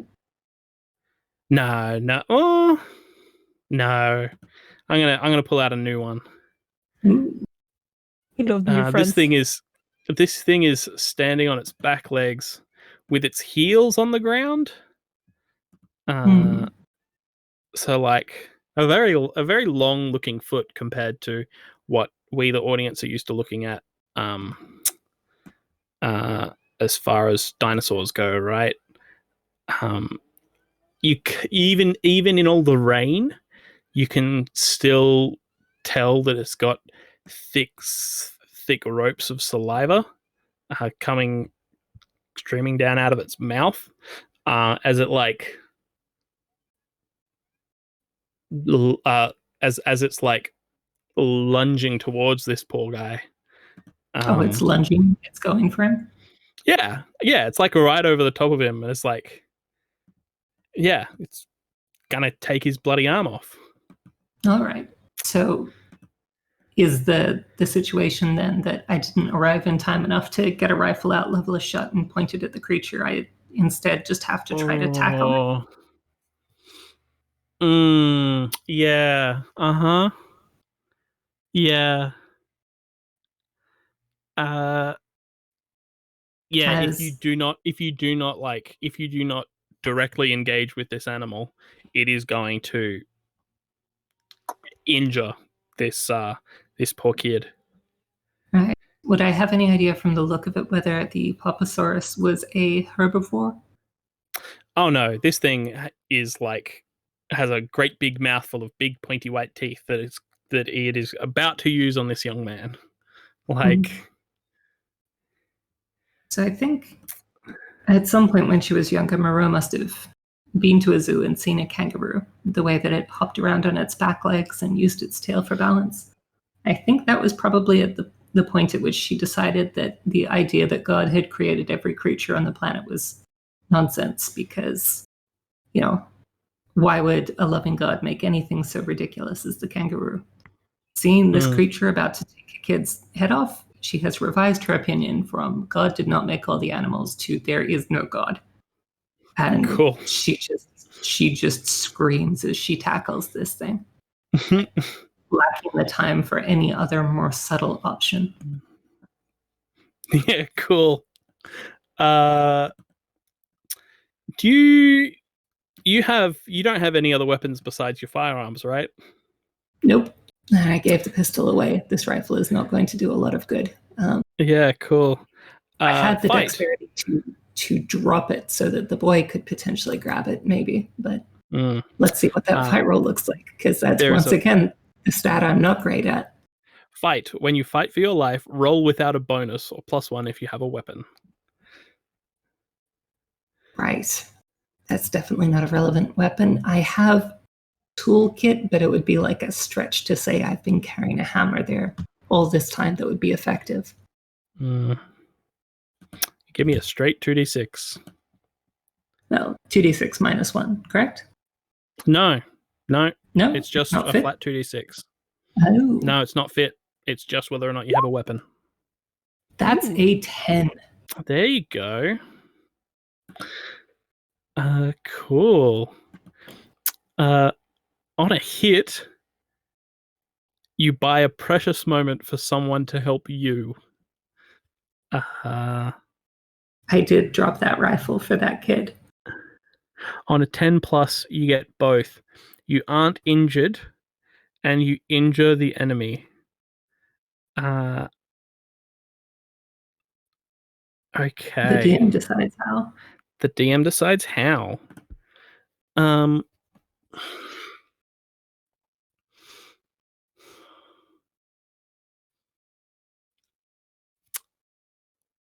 I think it's like, I think you don't bodily injure it, right? You like body Throw slam off it into, yeah, you like throw it off balance. You like body slam it onto the ground. Hmm. It's like overcommitted itself to this lunge. You hit it and you just knock it over. You just knock it on its ass, and you like make it. You you you make it reassess its situation and how capable it is of like fighting these other tall weird bipeds. Hmm. Um, If uh, I'm on my feet, then I'm definitely going to grab the rifle out and at least fire it towards the creature, if not like directly at it. I want to give it a good reason to dip, to basically say, you know what, not my day. yeah, okay. I want to take this. I want to take this 10 plus forward with that. And this thing knows what firearms are. And like pulls itself to its feet and slinks off into the darkness. It's still like, I think we get the eyes looming in the darkness, right? Like Mhm. it's far enough away that you can't see it, but you can see like the glints of its eyes in the darkness. It's still going to be a threat here, but you've you have Avoided a it for now. you have a quick moment. Um, Excellent. you have a moment enough to like pull Then this kid up out of the mud. well, before I do that, I'm immediately going to point my gun directly at his head and say, who's running this island? Is it the Americans? The French? Oh, I think he's got like a broad, like American accent that I'm not going to like. No, I'm not going to even attempt here. This kid's from like one of the boroughs of New York. Right. Okay. So, and does he say anything to that effect of like we're Americans or? Yeah, no, I think you pick up that they're Americans from him Mhm. going like, "Hey, no, what? Nah, don't shoot. I'm just a kid. Fucking right." All right. Like Like from he's that, and now that he's simply afraid, I put the gun away and lift the lug up to get him out yeah, cool. and slap him once hard in the face and say, "What would your mother think if she knew you were in this kind of place?" Oh, you definitely like pick him up by his collar and then throw him back down into the mud. I'm not throwing him down. I'm pulling him around by his ear. Yeah, okay. I need to give this kid a name. We can do that over the break if you'd like. Yeah, cool. We've been going almost 2 we've hours. been going for like 2 hours now. Yeah, cool. Yeah. I would like to remind everybody that this has been Roll Plus Bond. We're an online tabletop role playing community brought together by fandom and held together by friendship. And we are celebrating our second anniversary playing games together, which is pretty fun, which is pretty cool. Like, we and this live stream, 72-hour live stream, is raising money for the Native American Rights Fund, which is a Native-led nonprofit organization that works tirelessly to hold governments accountable and protect Native American rights, resources, and lifeways through litigation, legal advocacy, and expertise. we're going to take a break. Do you want to go to 10 minutes to the top of the hour? That sounds good to Uh, me. Cool. Have a stretch, have a snack, get some water if you need it. Give everybody some time to look at the fact that we are. Oh no, I'm not good enough at maths to do this off the top of my head. $63.08. Yeah, thank you, Heidi. $63. Like, I mean, I guess Yeah. I guess the 11 people in the chat, which is like probably Oh, they're 100% 7. Russian bots. I know none of these people are real humans, especially Yeah, the ones that know and have talked to me personally. I would like to thank Woodit for donating lately and commenting cute beakies. We do love the beakies. They're so cute. Thank you. Yes.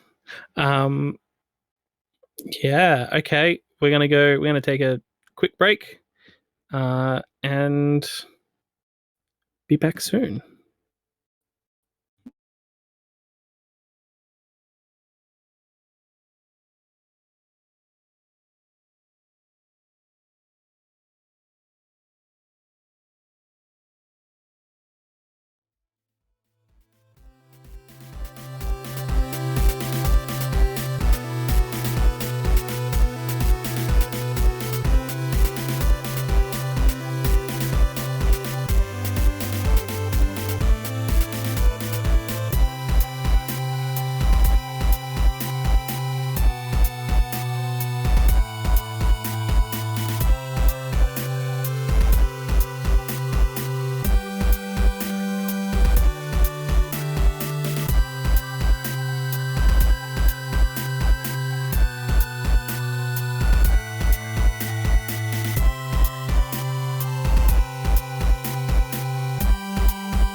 We're live.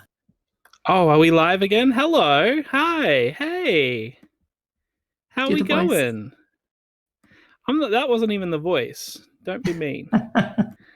Hi, welcome to the Roll Plus Bond stream. We're playing Escape from Dino Island. I'm facilitating this game. My name's Mitchell. I'm joined by Marin. Hi, I'm Maren Norman. I use they them pronouns, and I'm playing Dr. Angel Kraus. She, her in this game. And I'm Heidi. And- I'm playing Alana Moreau. Oh, pronouns are she, her. Marin, am I pronouncing your name wrong? No, I pronounce it two ways. Okay. Well, in English at least. Yeah, that's fair. Yeah. Cool. We are playing Escape from Dino Island in order to raise money for, I don't know what are tabs, in order to raise money for the Native American Rights Fund during this 72-hour stream from the Roll Plus Bond crew. And I don't know if you've noticed, but I'm a big nerd. I really like prehistoric creatures, not just dinosaurs, but like all of this other weird and wonderful stuff. And so It's I so thought much more than big lizards. it's so much more than just big lizards. I thought it'd be fun to run a game called Escape from Dino Island and then not put any dinosaurs in it, because none of the animals that we've had today are dinosaurs. So at the start of the game, we, like, the premise for us getting to the island was that a plane was attacked by a large flying creature with an axe-shaped head. The thing that I was pulling from there is an animal called Cabiramus. They're not nearly as big as we described, big enough to like take out a plane, but one of the things about Escape from Dino Island is that these animals often have weird quirks to them. So that this one was preposterously oversized was it the weird quirk for that? Because this is a bird. This is a pterosaur that's like as big as a seagull from the fossil record. All right. You didn't mention that to me when you first described this animal. And so I was forced to live with the actual terror of this thing having once existed at the size of a bird. Oh, yeah. Size of a plane. Size of a plane. I mean, there were animals that were the size of planes, but I'm mostly sticking with animals from the late Triassic at this point. There are pterosaurs the size of planes. I don't like that. Yeah, like we're talking wingspans of 5 meters or more. So what differentiates an animal like Erythrosuchus, which, fits the classic mold of, if you asked a child to draw a dinosaur, they'd draw Airy there. So yeah, right. What makes that not a dinosaur? So dinosaurs are a distinct biological category, right? The way that we classify them nowadays is based on how they're related to each other. So dinosaurs is the most inclusive group that includes I think it's like Diplodocus, which is one of your great big long-necked dinosaurs that you can get an emoji for. Triceratops, that everybody should be familiar with the 3 great big horns, and the house sparrow. That animal, that group includes, all of your predatory dinosaurs that we're used to from your Jurassic Park movies. There's a lot of characteristics that hold those together. The classic like 3 characteristics that people usually pull to that distinguish them from reptiles in inverted commas is that they have their legs coming straight down under their bodies. But all of the animals that we have today have that as well.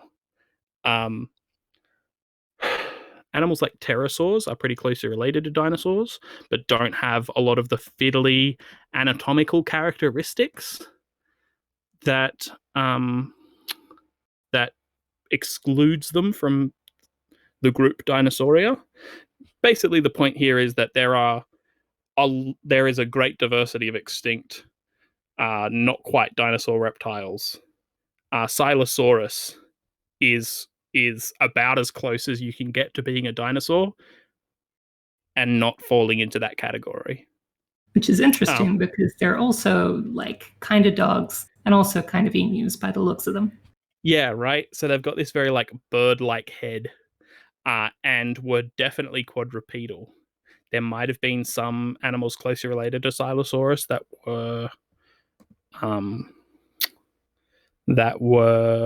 bipedal, but Silosaurus itself was almost certainly a quadruped. Like the proportions of its forelimbs and the adaptations in its hand are definitely built for quadrupedal running. I did want to ask when I was fixing to pop Poposaurus in the face just before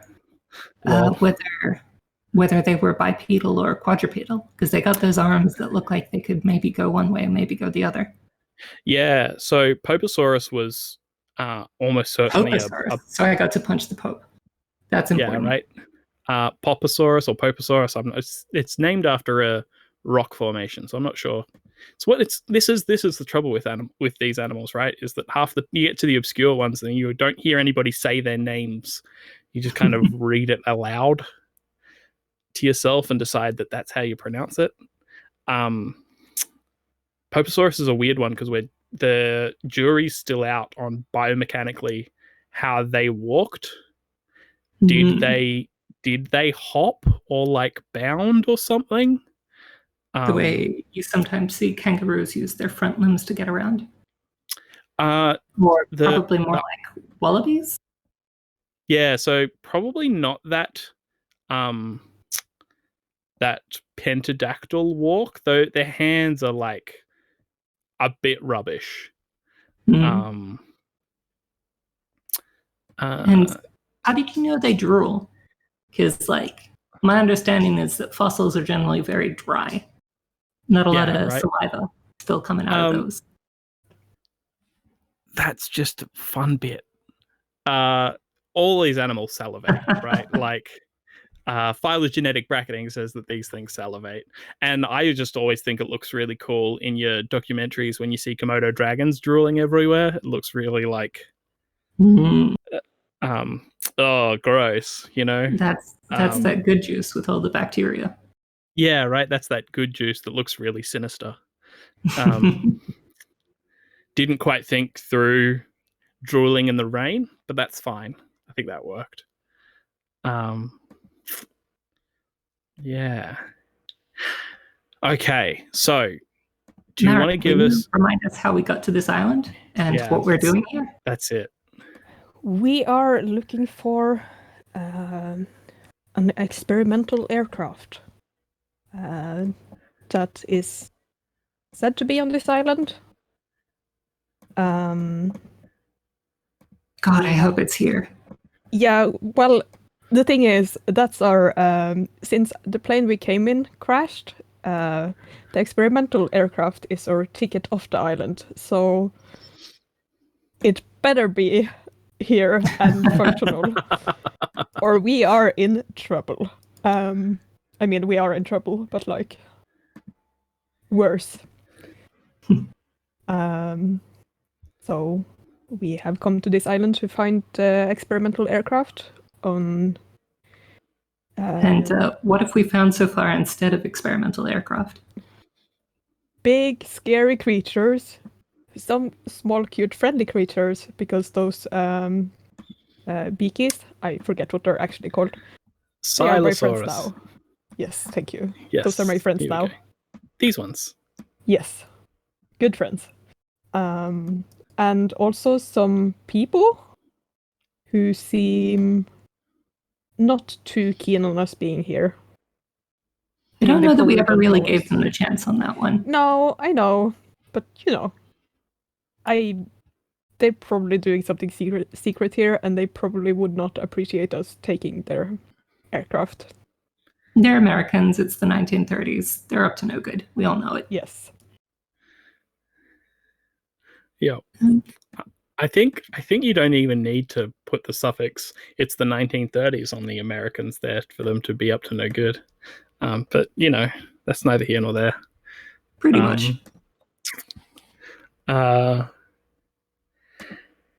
Yeah. So what situation is Dr. Engel Kraus in? Maren? I have. We were taken by a mudslide. I have just crawled out of the river and onto, more firm mud. I have my beaky friends with me, but I am separated from my colleague, Alana Moreau. What position is Alana Moreau in at the moment, Heidi? She is currently trying to figure out how to let a 16-year-old lean on her despite being awfully short as he's limping along. I think I've taken to calling him Smith, despite him never providing a name because he's American. Yes, that was something I meant to do in the break. Is find a good American name. I took care of that for you. Yeah, thank you. Yeah, Smith. But yeah, I feel like he's probably limping a bit after having that tree fall on him and everything. And I'm going to get him back to a place where it's ethically okay to just shove him over and go off on my own. So you're not trying to get him to a doctor? I'm trying to get to a doctor. I don't care what happens to the boy. I see. Before we jump straight back into it as well, I would like to thank my friend Alyssa for providing all of the illustrations of these animals. You can find Alyssa on Instagram, and I'm going to put a link in the chat again. Look at that, bam. Yeah. Shall we find how Anglo Kraus gets out of the drink? Yeah, I think it's yeah. I'm going to put you in I'm gonna complicate your situation here, and pull out another animal for you. New friends. So like you're pulling yourself up out of the mud, and you're like, oh, good, there's like a log there. And you go step on that log, and that log has way more give in it than you think, and like this great big face lunges around out past you. It's like an extra cute crocodile or alligator, but I don't like to step on it. It's like, it doesn't have it's got the like smooth, almost rubbery looking skin of an amphibian though. Lunges at you and lunges around at you with when it opens its mouth, it's got too many teeth, and just Absolutely. No. And like, not only does it have too many teeth, but it's got extra teeth because it's got multiple rows of teeth, and these two great big, like, I'm just gonna say orc tusks right in the front of its lower jaw. On the illustration here, you can see these two little triangles of its snout. They like poke up through the skull, through the top jaw of this this amphibian. What do you do? Swear, first of all. That's cool. That's her first reaction. This was not expected. And wait, hey Maren, is it a German swear word? Maybe. I only know one German swear word in real life. But yeah, it might be. Yeah, cool. Dr. Kraus is German, right? I think her family is German at least. Yeah, okay, cool. Yeah, anyway, you swear. Does it then clamp onto your leg, or? I mean, probably if it's biting after me, I am trying to avoid it, but I mean, I can just have it bite you if you want. I'm happy with fine that. with it. I'm fine with it biting me.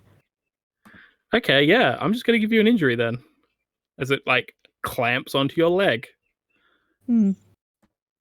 Here we go. Wait, no, that's the roll 20. Here we go. Now, for any of our beloved listeners who haven't seen a rulebook yet, you may want to be aware that in Escape from Dino Island, you can't have two active injuries at the same time. So if our good frog crocodile friend here were to take another chomp out of the dear Dr. Kraus, that would be, well, we would be in death saves at that point, what are called Yes. casualty rolls. It is possible to patch up an injury. However, at that point, you can only have two patched up injuries before you're in the same position as if you had two active ones. So if we had a very patient frog crocodile bite the leg, wait for Dr. Kraus to patch it up, bite the other leg, wait for her to patch that up, the third bite would do it. Yeah. I'm not gonna wait for a second bite. I am trying to get out of this. Cool. So you're gonna try and run for it, or you're gonna try and... You do have that pistol. I do have that pistol. I'm not sure her instinct would be to reach for it. She is not used to carrying weapons. I think she's trying to kick it between the eyes with her other leg and try to get out and away. Okay, I'm happy for that to be like a run roll. Or a look over there potentially if you're trying to distract it by kicking it in the head. But like, yeah. Let's go for a run roll. Which one is that? When you run for it, roll plus fit. Great. I have -1 to next fit roll. Yes, you do. So what's your fit score? 1, I believe. Yeah, okay. So 2d6 even then. I missed that one. It would be nice to have. Okay. That's a 6. That is a 6. Bad. That's pretty bad. On a miss, you get injured, and the threat is still around. Great. So, being charitable, shall we say that's how the original injury occurred? And yeah, we could. could. The threat is still around. That just means that the face is still closed around the leg. Yeah, I'm happy to go with that.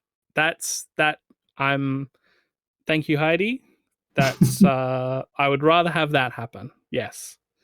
So yeah, this thing is clamped firmly on your leg.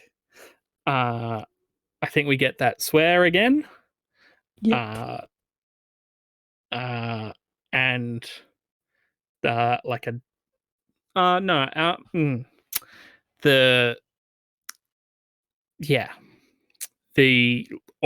think we get like shrill trilling alarm calls from the Silosauruses, from the beakies. You know the way that frogs like blink and pull their eyeballs into their head? Yep. Yeah, this thing does this, and like I imagine that would be very distressing with the big eyes. Oh yes. These are eyes the size of tennis balls, right? Like this animal is like 6 meters long. Too long. I had to look up the skull for these things to see if they had as many teeth as you were advertising. And I don't see quite that many teeth, but I do see the skull is completely flat. Yeah. Those eyes are the only thing coming up out of it. And they go straight back in. Delightful. I think they have palatal teeth. I think they have palatal teeth, if I remember correctly. If I have in my head where they sit in the family tree of these other amphibians. So they've got like an extra row of teeth in the roof of their mouth. I could be wrong. It's been a while. I mean, just those two tusks make it too many teeth. Yeah. You know. Those tusks are pretty nasty. Yeah. Hmm. Yeah, if you look at the skull, it kind of looks like it's got 4 nostrils, because of those holes that those 2 big pointy teeth go through.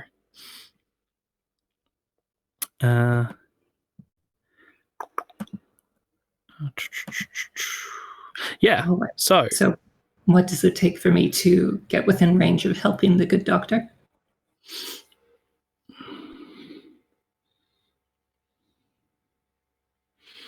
that could be a take my hand roll. Like, you stop whatever you're doing to help someone else in trouble. We catch you hearing that swear. Right. And you just have to leg it to get there in time. Yeah, I drop the boy. Yeah, cool. He I'll leave. he collapses unceremoniously into the mud. Right. I'll leave the gun with him. Cool. That's a good move. Some. Yeah, God, that other big friend is still around. Yeah, she tries so hard to be cruel. Oh, She's one of those people. She's not nice, but she is kind. yes. And if you tell anyone, she will have you silenced. She is a spy. She can do it. In any case, believe take you. my hands. I think I'm going to sprint up to Dr. Krause's. I'm sure this creature is trying to shuffle away or do the crocodile thing of taking her for a spin. Yeah, it's like gearing up to do a good wrench, you know? Ugh. All right. And what role is that for take my hands? That I think this is a roll plus fit to like get there in time, you know? Can I argue for steady? Because I'm not going to grab Dr. Krause's hand. I'm going to reach into her jacket and pull out my pistol. I think this is can you get there in time? All right, fit it is. Yeah. That's 2d6 minus 1. 7. 7. See? It's not all bad. Just in the nick of time. Just in the nick of time. You'll love to see it. Right. On a 7 to 9, choose one. It's gotta see, be we don't solve their problem, but create one for myself. Mm-hmm.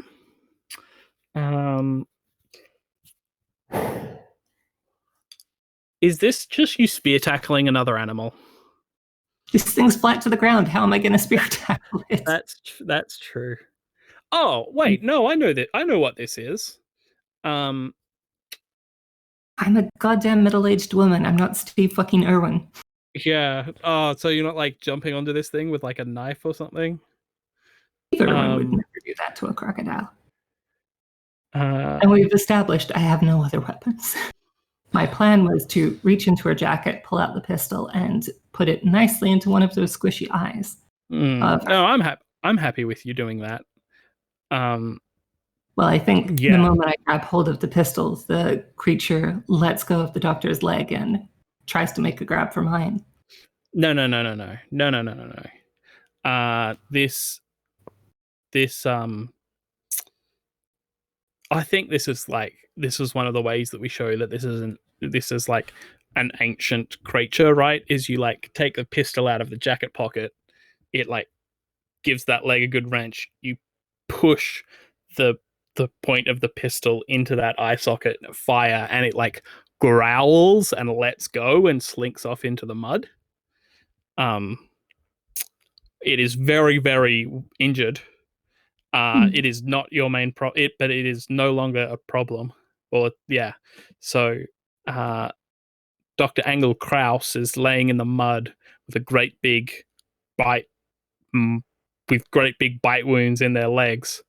You're like kneeling over them, and standing behind you is young Mr. Smith with your submachine gun in his hands, pointing it at you and saying, Get up! Get up now!" She stands, raising her hands, the pistol still in the right one. Yep. She drops it with a little toss that puts it within reach of the doctor.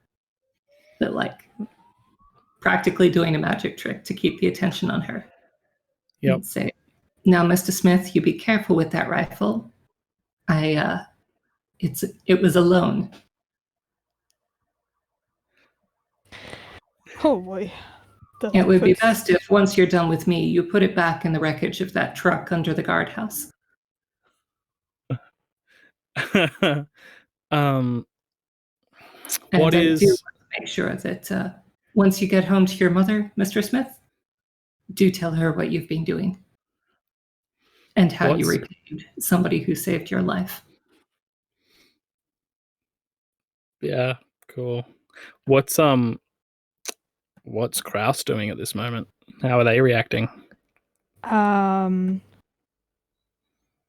Definitely trying to get the gun, but like stealthily, and also vaguely looking around for the beaky friends. Oh, I think they're all like they kind of scattered. Yeah. When you got bitten by this froggadile. But they're kind of like lurking around the margins out of his line of sight, you know? Yeah. Because I don't think Angle wants to shoot a kid, even if he is holding a gun at us. But also, it's like, if I shoot at him, will he react by shooting back? Or will he get scared? Is the thing.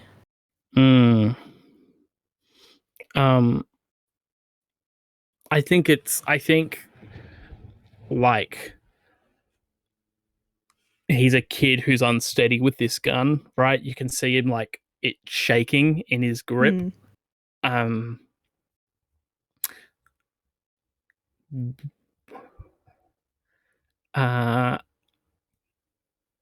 would kind of like one of your beakies to like leap out of the darkness and grab it out of his hands or something. I like that. But I don't know what role that would be. You know, is that a look over there? It's probably plus clever at the very least. Yeah, that is kind of a clever girl situation. Yeah, right. Yeah. Exactly. Like that's why that movie's called Clever. Yeah. I was thinking about, but look over there or something like that. Yeah. Yeah, it's like yeah, this is the beakies rolling plus you're clever, you know? Okay. Be friends. Yeah, this is a fun turning the game on its head where it's the dinosaurs rolling to attract the person's attention. Yes. So let's see those dice. All right.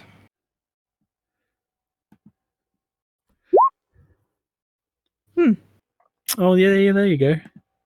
All right. A 7. Okay. On a 7 to 9, the person notices the dinosaurs. So like does draw their attention. I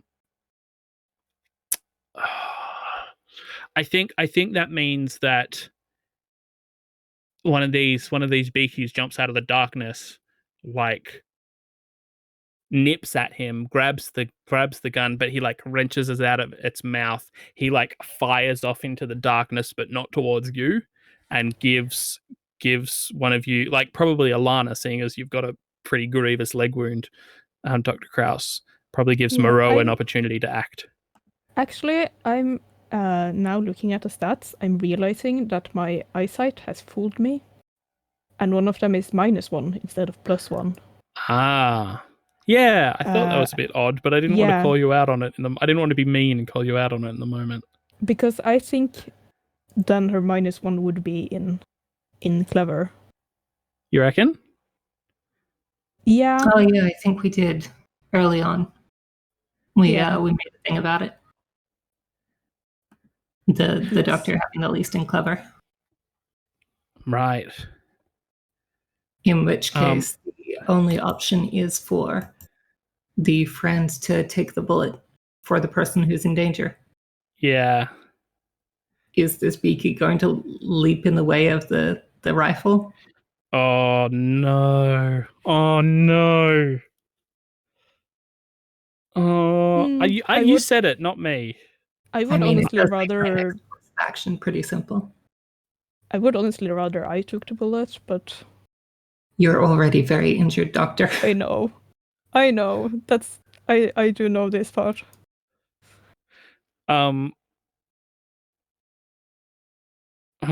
That doesn't really work. Yeah. I was about to suggest that like we roll the casualty move here, and if we lose the good doctor, then you play as these animals for the rest of the game, using They the don't kid like me. using the kid playbook for the rest or something. I'm not sure, but like,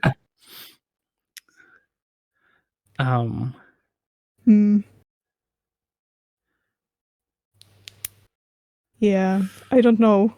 yeah, I yes, think we've covered the beaky's sacrifice. Yeah, yep.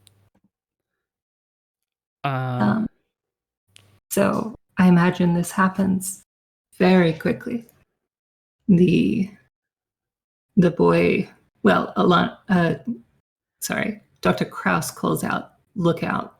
The boy fails to fall for it, prepares to pull the trigger on Moreau, and the beaky leaps out, manages to get in the way of the gun, take the bullet, and then Moreau does cool spy shit of like goes into a forward roll, picks up her pistol, comes up, aiming it perfectly at the boy's leg, and fires it right at his kneecap.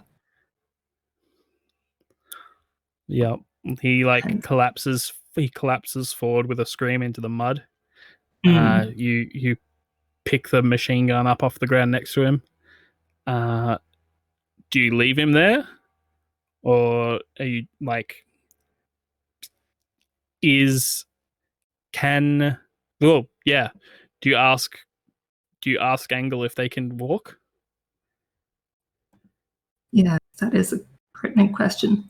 I think there's more than one beaky as well, so the rest of them scatter off into the darkness. Yeah. Yeah. I think Angle is shouting at the kid for, pulling the trigger. You don't do that. I drag him up to the doctor and throw him down in the mud next to her. You have a new patient, Doctor. Oh, that's two I understand patients. he has a leg injury. How unfortunate. Oh no, definitely Moreau definitely gives the clinical and precise description of the wound that she gave this kid, I'm now wishing I hadn't said kneecap, because that is quite cruel. You know what? I'm not that accurate. So I put it through his thigh. He'll live. Through his thigh, yeah. He'll be able to walk at all as well, right? Yeah. Yeah. I probably get both of his hands, clamp them on the bullet and say, "Don't let go. Use your hands for something good." And then go to help the doctor treat herself. Yeah, so the doctor has a move called Treat Wounds. Yes, and I have the good move, Heal Thyself. You can use Treat Wounds move on yourself, which is, helpful. Which was very strategic in a two-person game, yeah. Absolutely.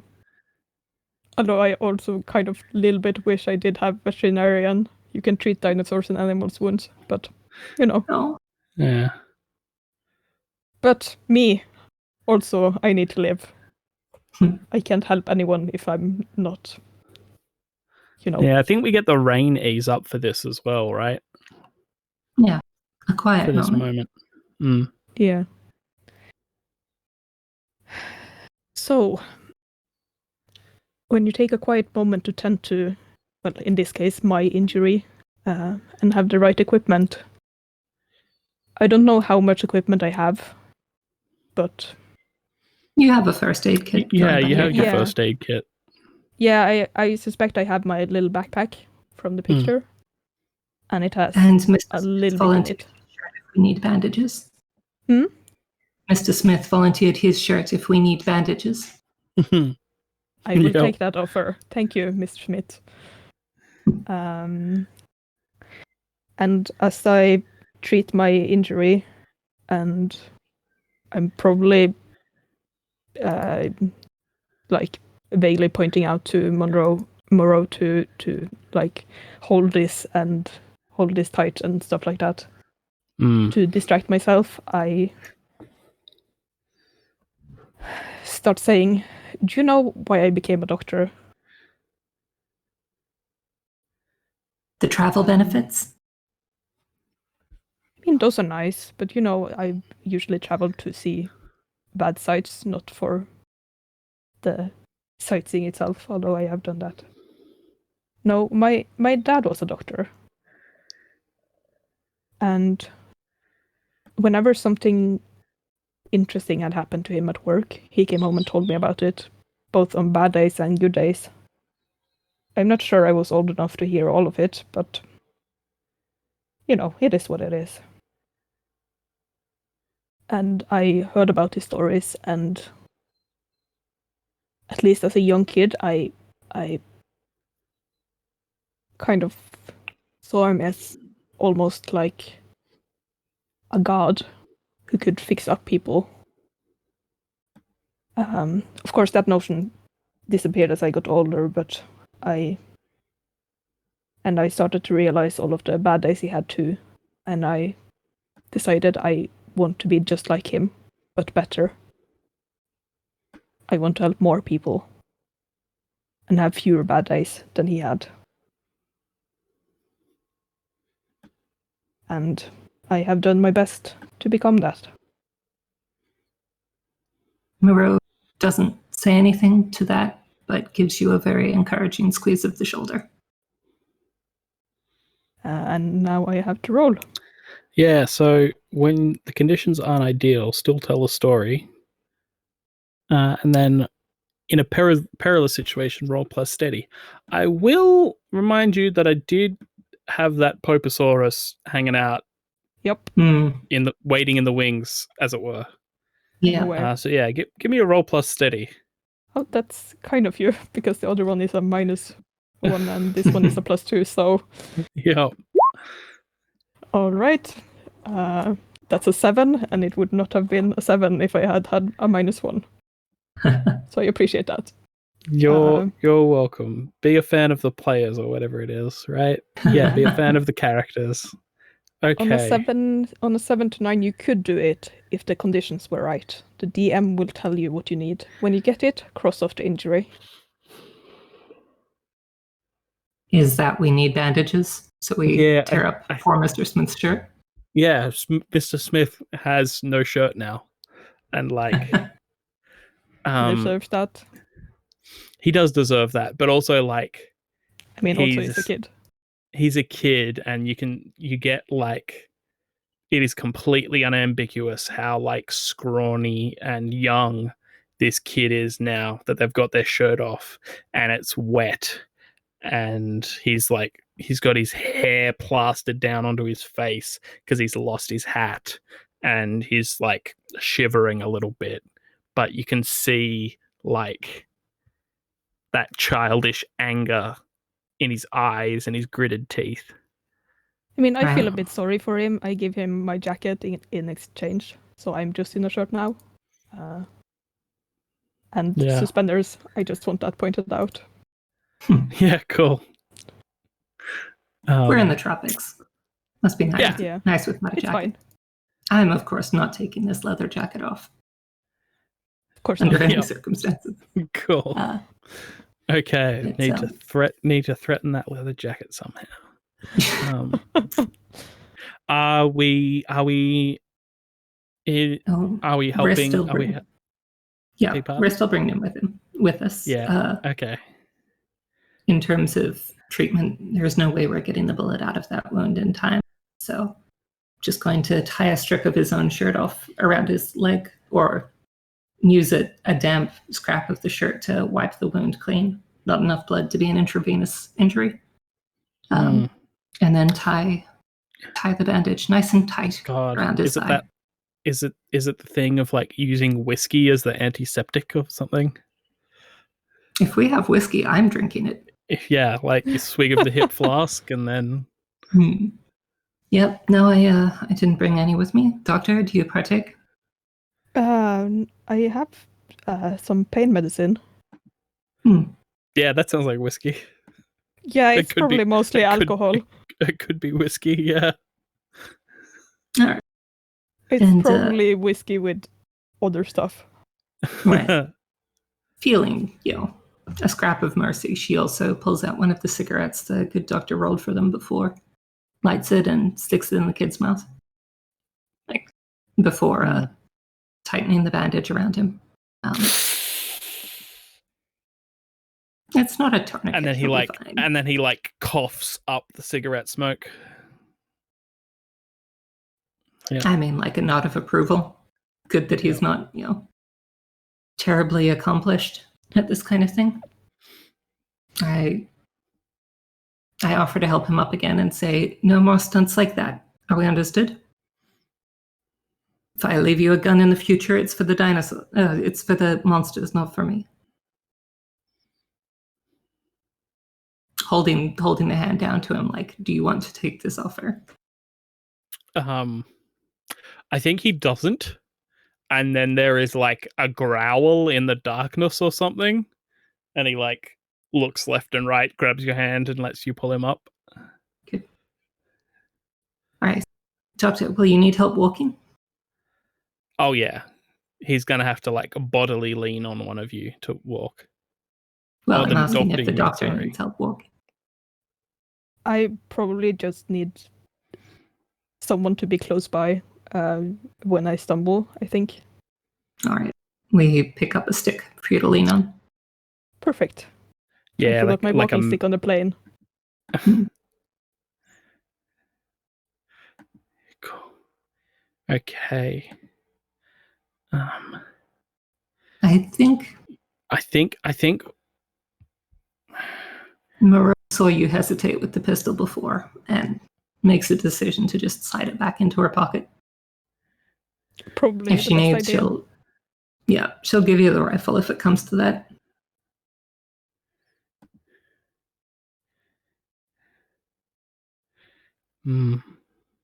Right. So I think we're gonna go for a with this Poposaurus in on our tail. Either go with a run roll, or if we don't, it might show up again. Right. Well, we're in no condition to run as we are. Yeah, you could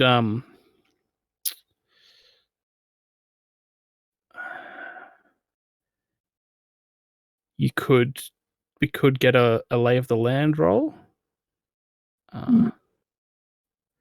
But I want to know what this looks like as you are setting off. Are you trying to book it to get a wriggle on, or are you trying to figure out where exactly you ended up after this mudslide? I think we're able to orient ourselves in terms of like we fell down a hill. We know roughly where the road was, and we're trying to head in the direction of the airstrip. I think we are just going quick march about it. Yeah. As quick as we can go. Okay. Who is the least fit out of the two of you then? It would be me. -1 for fit. Yeah, okay. I'm going to get you to make a run roll then. Oh, delightful. All right, so that's 2d6 -1. That's a 7. 7. Okay. That's good. So carrying the 7 to 9. Boy. The 7 to 9, choose one. You get to a new location, but you're still being pursued. You escape the threat into a new perilous situation. Oh, we're definitely still being pursued. I want that boy on my 6 at all times. Wait, the boy No, the Poposaurus. Yeah. I want us to take off, look in the rearview mirror, and he's in the back seat. Yeah, cool.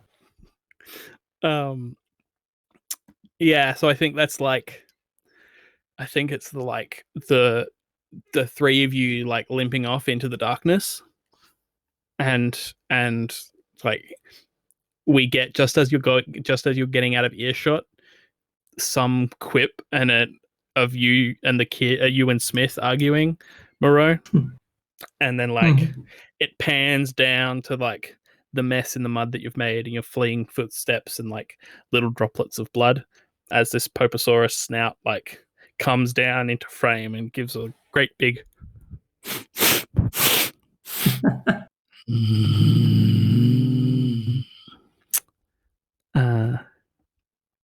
and I think we're gonna like cut back to us at the edge of this um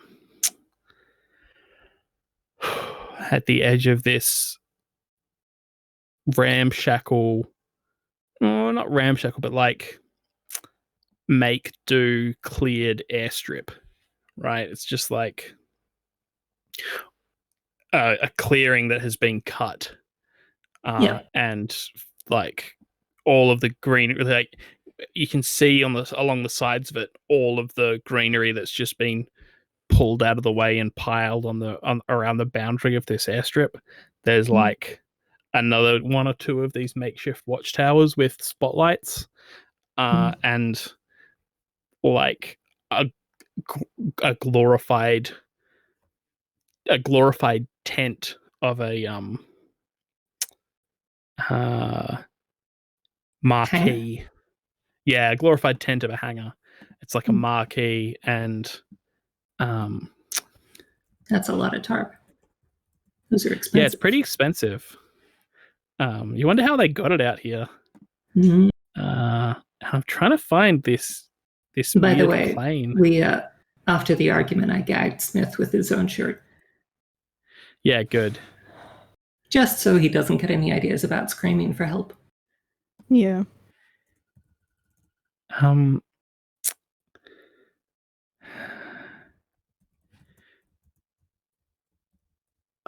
I should have had this.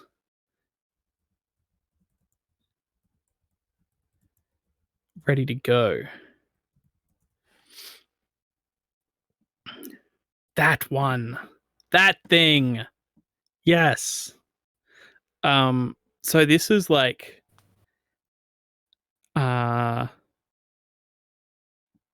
this is a experimental aircraft that we actually see for the first time here, that is very heavily modeled off of the Stiper Caproni, I think it's called. Is that right?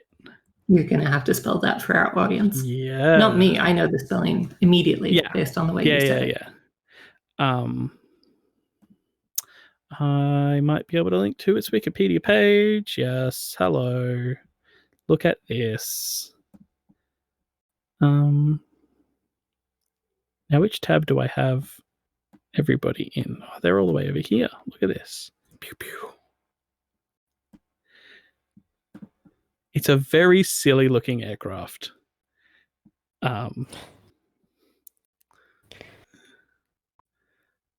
Perfect. Yep. Except this is like a jet engine version.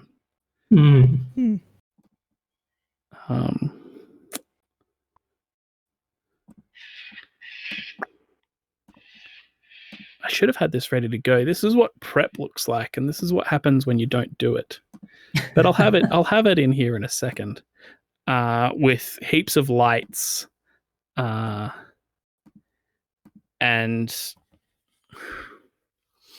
do you know what? I haven't got to roll dice yet, so I'm gonna roll 2d4 to figure how many people there are here. That's too many people. 6 people hanging around. Look at this. And this whole aircraft's about the size of a person. Boop. It's about as tall as a person. You could probably fit 2 people in it.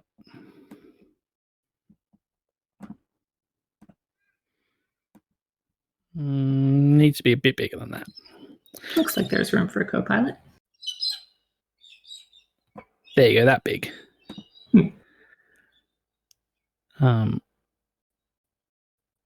Yeah. So you've got 3 people working on the aircraft, and one person standing with their hands on their hips, like arguing with them. And there's a guy like in the cockpit, sitting up and like waving a wrench or something at them. You can see one person up in one of the watchtowers, and the 6th person is like, it has like a torch shining into the darkness, like on the other side of the clearing from you, like investigating for something, or like looking for something that they've dropped. Are there any anti-aircraft guns? No. Good. So if we can get in the plane and get it off the runway, we should be fine. Sorry. Says Smith.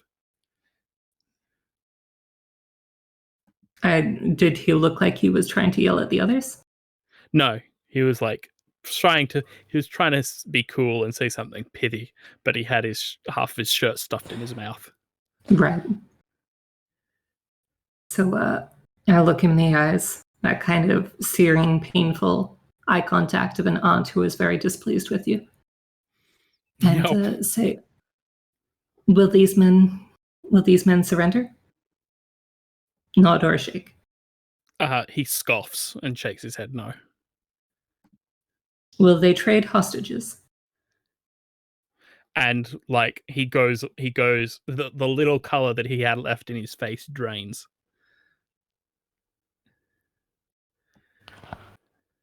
I feel sorry for this useless. kid. Any clever ideas, Doctor? Do these people look armed? Oh yeah, they're like they are obviously carrying like the person with the torch on the other side of the clearing like pokes something on the ground with the butt of their with the tip of their barrel of their rifle. Yeah. You can see the person in charge arguing has a pistol on their hip. Great. Definitely outgunned them. Which I expected, honestly.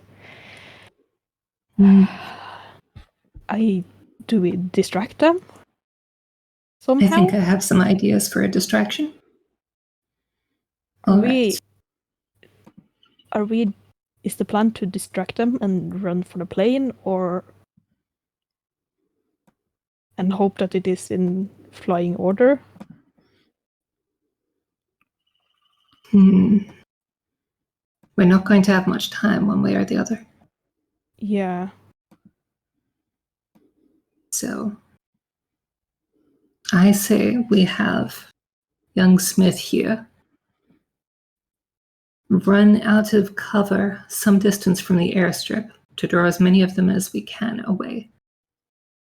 And then I have a surprise that we'll be able to make use of as soon as we get as many people from the hangar as possible. And then lastly, we should be able to barrel through whatever's left to grab the plane and get her started. Yes. All right. That's as good a plan as we can get, I think. Smith, do you feel like being helpful? He like rolls his eyes with his whole head and shoulders like droop a bit. And then you poke him with a gun and he like nods enthusiastically. Well, I was going to say, Smith, today you get to be a hero. See, in a minute, I'm going to make that god tower explode. And what I want you to do is get as many of your people as far away from it as possible. Does that sound like a thing that you can do? He his eyes widened when you say it's going to explode, and he nods slowly. Right. Angle's eyes also widen a bit, and she gives a slightly dubious look, but nods. Doctor, what I want you to do is take Smith 100 or 200 meters down the road, or yards at this point, I think. 100 yards down the road, somewhere away from the airstrip, and then cut Smith loose so that he'll be able to make as much noise and attract as many of his comrades as possible, and then make your way stealthily back to me. I will do my best. All right, so that's the plan. Okay, Smith, Cool. It's been a pleasure working with you. And He shakes your hand. his hands are tied Yeah, exactly. in So his it's shirt. yeah, okay, yep. He does the you know when you shake somebody's hand and they clasp your hand with the other hand as well to shake more encouragingly. Yeah. He does that but out of necessity rather than enthusiasm. Yep. Yeah.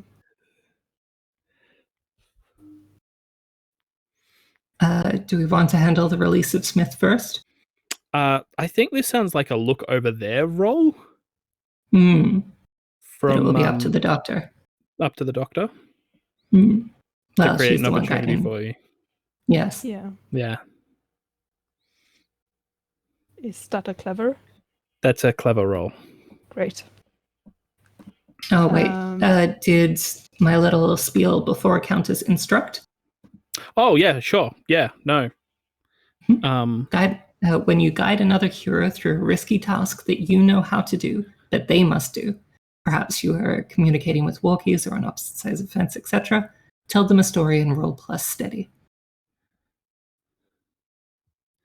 Okay, yeah. So I do need to tell them a story. We're not going to get another chance for this, so Sure. I love this. I like the sound of that. I'll once again hand the pistol over to the doctor and tell her the last day I fired that before coming to this island was November the 11th, 1918.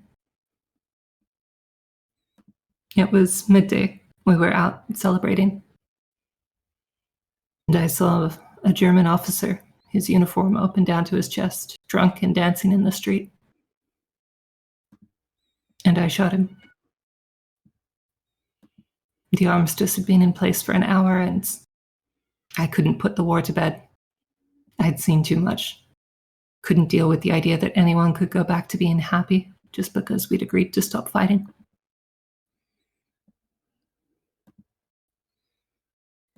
If I don't make it back, I wanted you to know that about me. I'm not a good person. But I will do anything to make sure that there are no more wars. Can I trust you with this, We will make it doctor? back. We are going Smith? to make it back. There is... Go back to your mother. She deserves a better son than you.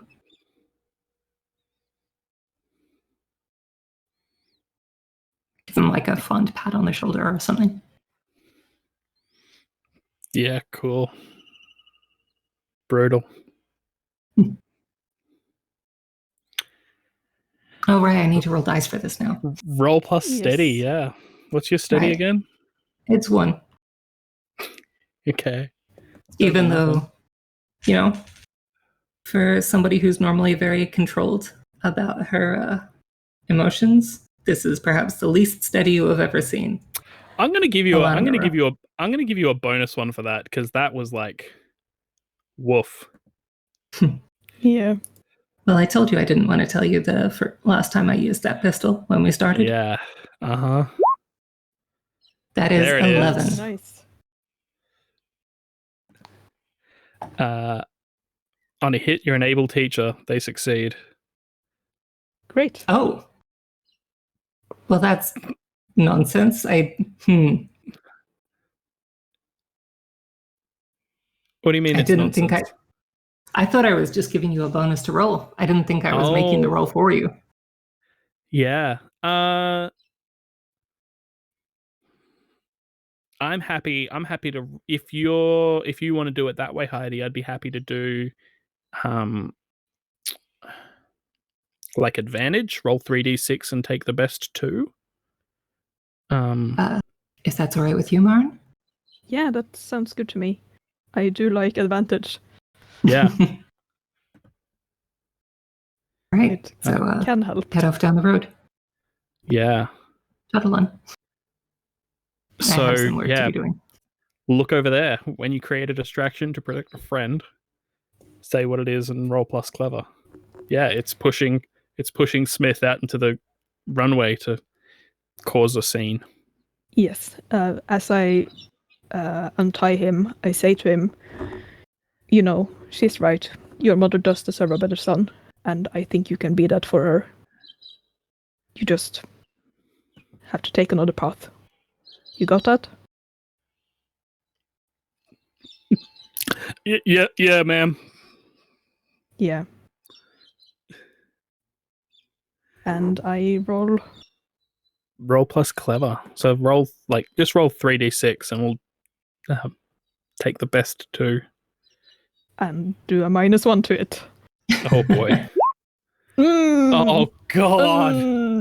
Oh Incredible. no. That's like a 3-eyed snake. I don't like that. That's a very bad snake. Incredibly bad. I mean, even if I count. This is why I wanted there to be a rule. Yeah. Yeah. Same. Even if I count all of the dice with my bonus, it's still just 2. Oh fuck. I could not have gotten worse than this. This is amazing. Yeah. So Fantastic. what happens here is like, I think it's pretty obvious, right? You cut Smith loose. You like take the gag out of his mouth. You push him into the clearing, and Smith like stumbles out on his wounded leg. Maybe with like a stick that you've given him to use as a crutch. And like the person in the watchtower hears the sound of him staggering through the brush. It swings the spotlight around onto him, and we get his like pasty white body. The Doctor. Sorry, bloody hell. Dr. Krause's really screw this up coat. with this name. No, it's fine. I'm just bad at names. Dr. Krause's coat hanging limply over his shoulders, and you can see like the blood on his leg. And he points to the watchtower and yells, "The watchtower! The watchtower! She's gonna blow up the watchtower!" And his mother really does deserve a better son. Yeah, and she's not. I take back my words. She's not gonna get it. Oh, please.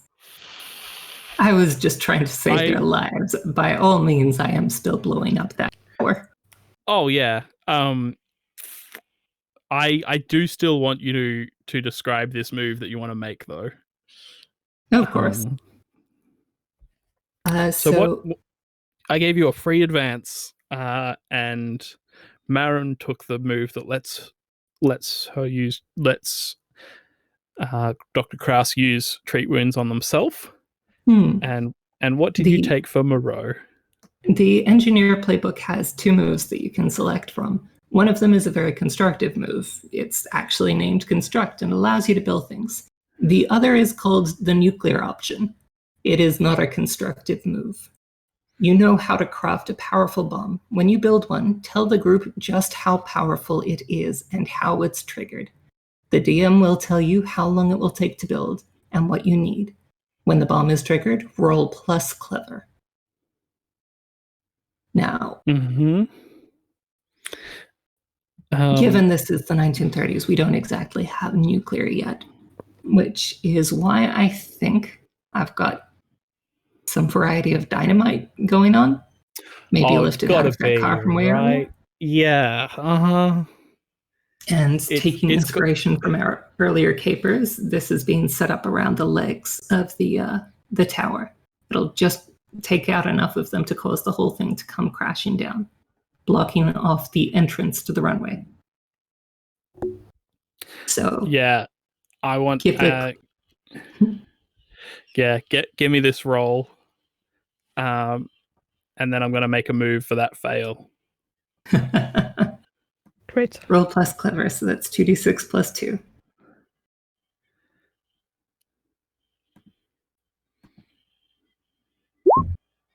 And that's a 7. Oh, Just barely scraping through. Probably because I heard the screaming and was, just like, I really should have shot him the first time I had the chance. Why did I tackle a dinosaur for this boy? Yeah. So normally on a 10 plus, it goes off without a hitch. On a 7 to 9, I'll need to choose one. The bomb must be triggered manually by someone next to it. The bomb is more or less powerful than planned. DM's choice.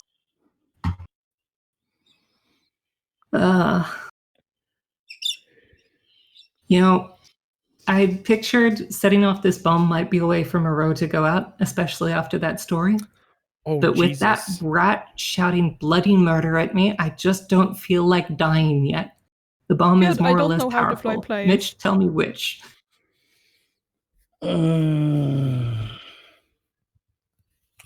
Oh, I think what the thing that I want to go for is more powerful, Great. but it doesn't look like it doesn't look like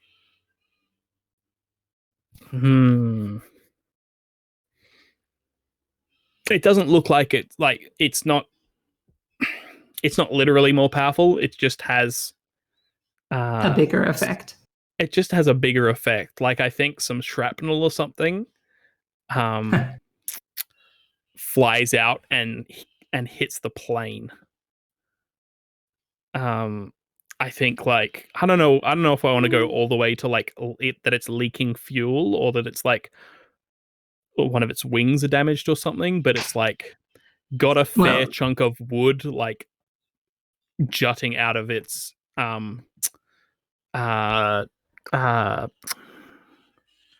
what's the name of the like shell of the plane, the skin of the plane, the like fuselage. That's the word. It's just got like a big chunk of wood the size of a table leg jutting out of the fuselage. Delightful. I think the last words, like, she hears the boy shout and then just stands up because, like, there's not going to be any point in cover in about 2 seconds and says, "You ungrateful," and then explosion. Yeah, and the swear is like, yeah, and all hell breaks loose.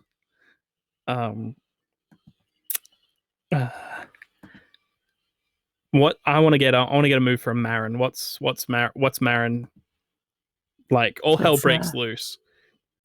There are. Yeah. Are you just legging it for the? Are you just legging it for the plane? I'm at least trying to reunite with Moreau. Right. And I have also taken out the gun just in case. Cool. Yeah. I'm trying to not like, at least not draw attention to myself. Yeah, you're like, but, yeah. You are in the tree line, as it were. Yeah. I mean, hopefully they are distracted, but you know. I think this might be the first time that we're using a hide roll, right? You're trying to close distance but not be noticed. Yeah. Yeah, go give me a hide roll. Which one is that? I just changed tabs. Clever. Great. That's the -1. That's a 5. I mean, that's a 5. On a miss. I mean, we still have another big friend out among the trees. That's gonna suggest the exactly, same. yeah. That's the thing that I was just thinking, and it's just you're booking it along the tree line, and You get a moment to crouch down out of sight, looking fervently to see if the soldiers have spotted you, and then you just feel the hot breath at the back of your neck. Yeah. Lovely. Oh no, it's definitely it's not Drop tall off. enough to it's not tall enough to do like the drool drips down your shoulder thing.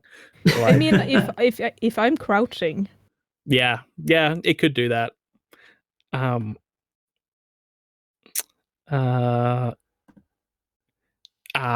Smash cut back to Dr. Moreau.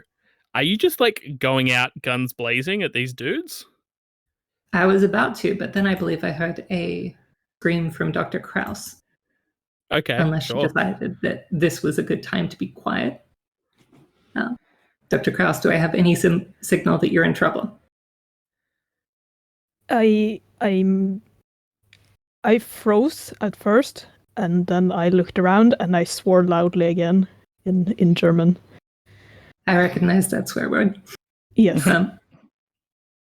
Take back off through the bush, charging for the doctor, and this time I already had the gun out in my hands, so if I manage to get there in time, I am definitely putting a bullet between that thing's eyes. I mean, Yeah, the great sure. news is I already had my gun out too. So. Roll fight +1. Right.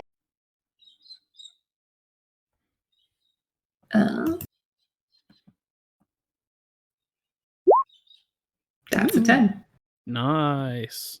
So you get both. You aren't injured, and you injure the enemy. I think this is the like. I think this is the like. It sees you coming towards it, like goes, sees the gun, recognizes the danger, takes a specky off of takes a specky off of the back of Dr. Kraus, leaps at you, and you just rake bullets across it, and it like collapses onto the ground in the bushes and into the ferns in front of you. And we get the like heads on a swivel from these Americans towards the gunfire, and like shouting and pointing and running. And the Pope is still like, it's not dead, it's just thrashing on the ground, right? Yeah, it's like it's out of commission. Well, I want it to be out of commission for a minute, but when a couple of Americans come across it, I want that minute to be up. Right. Yep. Cool. No, I'm happy with that. You did get that. Best possible result. That 10. So I would love to. I'd be happy to use a Wilhelm scream in a moment. Yeah. Grabbing the doctor's hand and like picking her up back where you didn't describe what a specky is for our international audience, because I believe that's an Aussie rules thing. It is. Hang on. Up. So the Poposaurus gets up there. In Australian rules football, there is a rule that if you are within the 50-meter mark of the goal and you catch the ball, you get to take a free kick at goal. And that often results in like an arms race of these sports persons trying to get as up high as possible to get closer to the ball as it's coming at them from the air, which often involves jumping off of other people's backs. It's amazing how high in the air a person can get. It's short. Yeah. It's short for spectacular mark, which is like, I don't know, the the long version sounds so much dumber than the short version. But if you like, yeah, there's multiple spellings. I always default to SPECCY, but it's like SPECKY or KIE or yeah. This which great. kind of football is this? It's Australian rules football.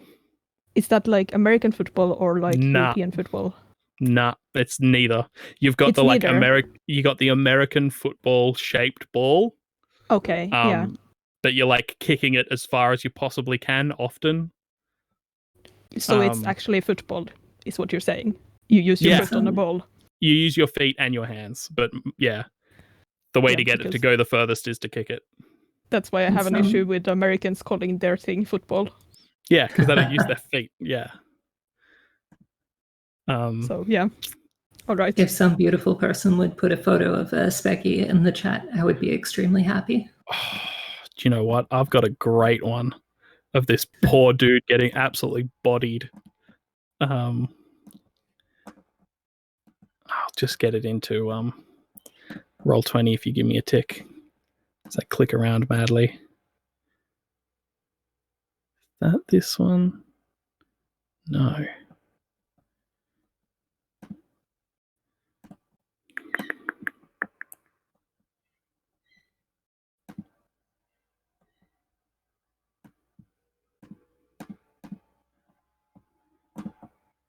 This is thrilling radio. Thank you so much for joining us today on Roll Plus Sorry, I pressed the wrong button. So you somebody want to tell people what we're doing and where they can donate their money while I do this? Yeah, we're currently doing a 72-hour stream of role-playing games to celebrate the 2nd anniversary of Roll Plus Bonds coming together. Where was the fun thing you said before? We're brought together by fandom, kept together by friendship? Something like that. I took it off of the Tiltify website. I'm so new to this group. This is the first time I've been involved, and I'm having such fun doing it. Welcome. Yeah, thank you. These streams, this 72 hours of streams, we're also collecting money to benefit the, I forget the name of the charity. Eventually it was the Native American Rights Organization. It's the Native American Rights Fund. Fund in the United States, which raises funds for legal advocacy and I believe communities that are currently struggling with COVID and other challenges. I can read a thing that's on Tiltify. We have a good read the spiel, please. Yeah. The Native American Rights Fund is a native-led non-profit legal organization that works tirelessly to hold governments accountable and protect Native American rights, resources, and lifeways through litigation, legal advocacy, and expertise. Good work. Here you go. Here's a specky. This is your reward, chat. Oh, that high. Excellent. Yeah, right? No, see, this is what happens when you're allowed to use your hands as well. Yeah. With your feet. And that poor guy's face with that like ankle on his neck. Yeah, I'm having neck pains just looking at it. This is the greatest thing White Australia has ever produced. And to be fair, we stole this game from Indigenous Australians, so yeah. It was originally like, oh, this game will be great for keeping all of our cricketers fit during the off season. Yeah. In any case, I brought us on that diversion about the specky, mostly so that I could ask Dr. Krause, are you okay? As I give her a hand and pull her up off the ground. I think so. I'm not any worse off than I was before, at least.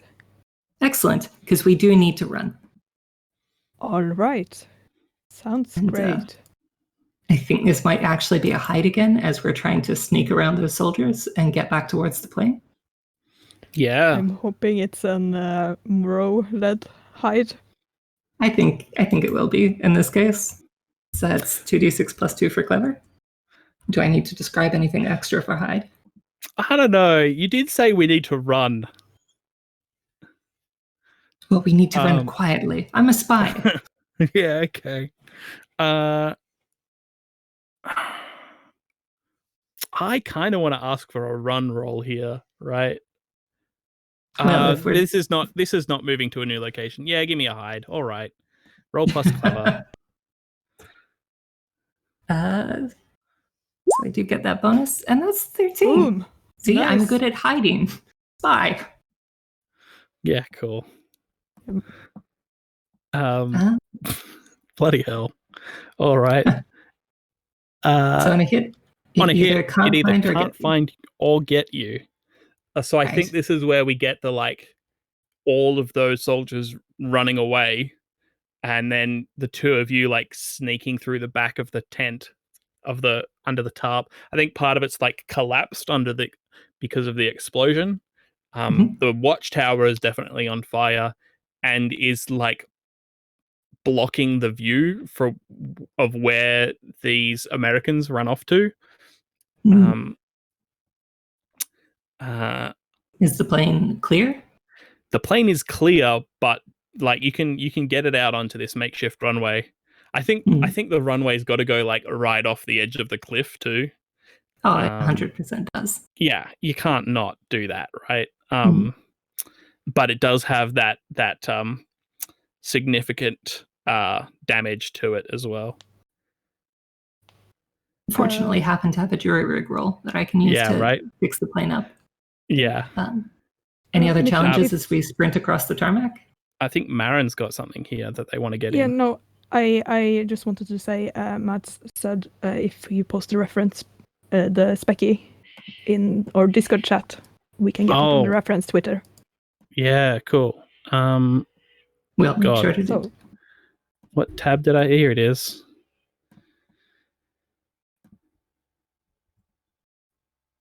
Which is a nice way to see all of the things that have been in the various games we have on the stream these days. Don't you bloody hate it when you click the link of where the image came from and the image isn't in that website? Yep. It's the worst. I'm just cool. Is this gonna work? What to do next in our game? Right. So I think as soon as we get to the plane and inspect the damage that's being done there, I'm going to toss you the rifle and tell you to cover me. Great. Let's see. Yeah, roll plus. When you whip up a makeshift solution to a problem, roll plus clever engineer. Yes. I think I slip your gun back to you, so you are still armed, even if you're busy with. Yep, I'll tuck it back in the jacket pocket. Oh, that's nice. Another 11. I was hoping that it would take a little longer. So was I. Okay. It'll do the trick. What does this patchwork look like? It's just duct tape. It's getting the shrapnel out of there and just taping over everything. Wait, let me look up the invention of duct tape. Yeah, when was duct tape invented? Son of a bitch. I think that was 1942. Come on. History. The first material called duct tape. In the 1910s, certain boots and shoes used canvas duck fabric for the... Oh, right. Yep. Okay. All right. Then in that case, completely possible this was on hand and that I had some. The tape was widely used beginning in the Great Depression to repair household items. So conventional wisdom at this point was, you could just tape shit together with this. Fantastic. It will hold long enough to get us back to town, at which point we can, or wherever our drop-off point is for the plane. At which point you might be able to get to the Canary Islands at the very least. Yeah. Just somewhere with other people. I'm sure whoever asked for an experimental plane to be retrieved would be happy for it to be dropped off somewhere very close. Hey, speaking of the Mhm. Canary Islands, Mhm. in doing my prep for this and Googling around, I found out that there aren't any canaries in the Canary Islands. Huh. That's Yeah, disturbing. and like the Virgin Islands too. There aren't any canaries there either. Fuck you, Mitch. Fuck you so much. I was holding on to that joke in case you wanted to like sneak around and overhear what they were talking about. But Mhm. since that doesn't seem to be the case anymore, I think we get like a Wilhelm scream of somebody getting eaten by that injured Poposaurus and Mhm. a smattering of gunfire. A good Um, distraction. Yeah. You've got this repaired Repaired is a generous description. patched up makeshift repair on this aircraft. I think this might be a run roll. Who's flying this plane? I'll be ready to fly it, but because well, actually, the good doctor doesn't know how to drive. Does she know how to fly?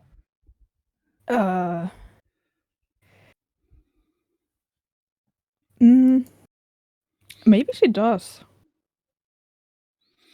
Um, I mean, It would be a steady, I would say. yeah, Or- that's what I'm thinking. I'm thinking run, but with a steady rather than fit. yeah.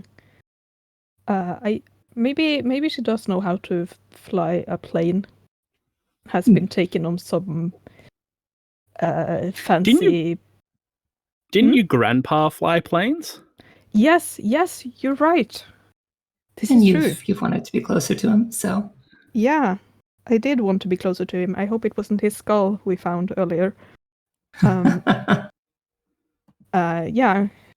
maybe it's like a family tradition that's been kept up. Mm. That we have our own little smaller aircraft that we occasionally take out. Like a little biplane or something. Yeah. Oh, it's like a decommissioned military. It's like a decommissioned military aircraft that like you got cheap or something, you know, Yeah. or like fixed up that you like got taught to fly in. Yeah. Yeah, that sounds good to me. So in that case, I'll take the rifle back off you, tell you to hop in the cockpit, get it started, and then I'm going to provide something more of a distraction, or watch out over that burning barricade of the fallen tower. And when you're ready to take off, call out to me. I'll jump in. Okay. So, do you want to give us a roll to figure out the controls?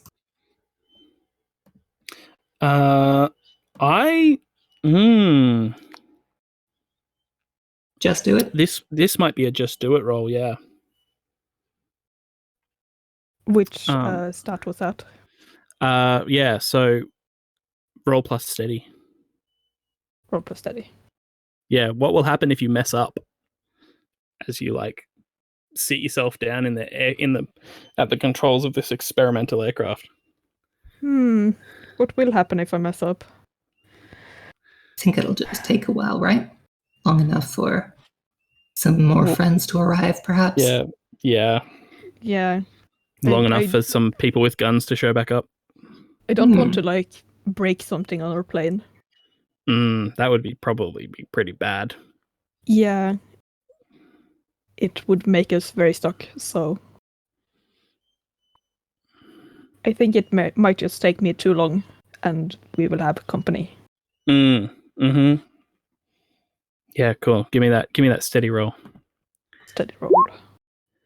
Okay, that's a 9. Okay. You slipped, you hesitated, or cut corners. Yeah.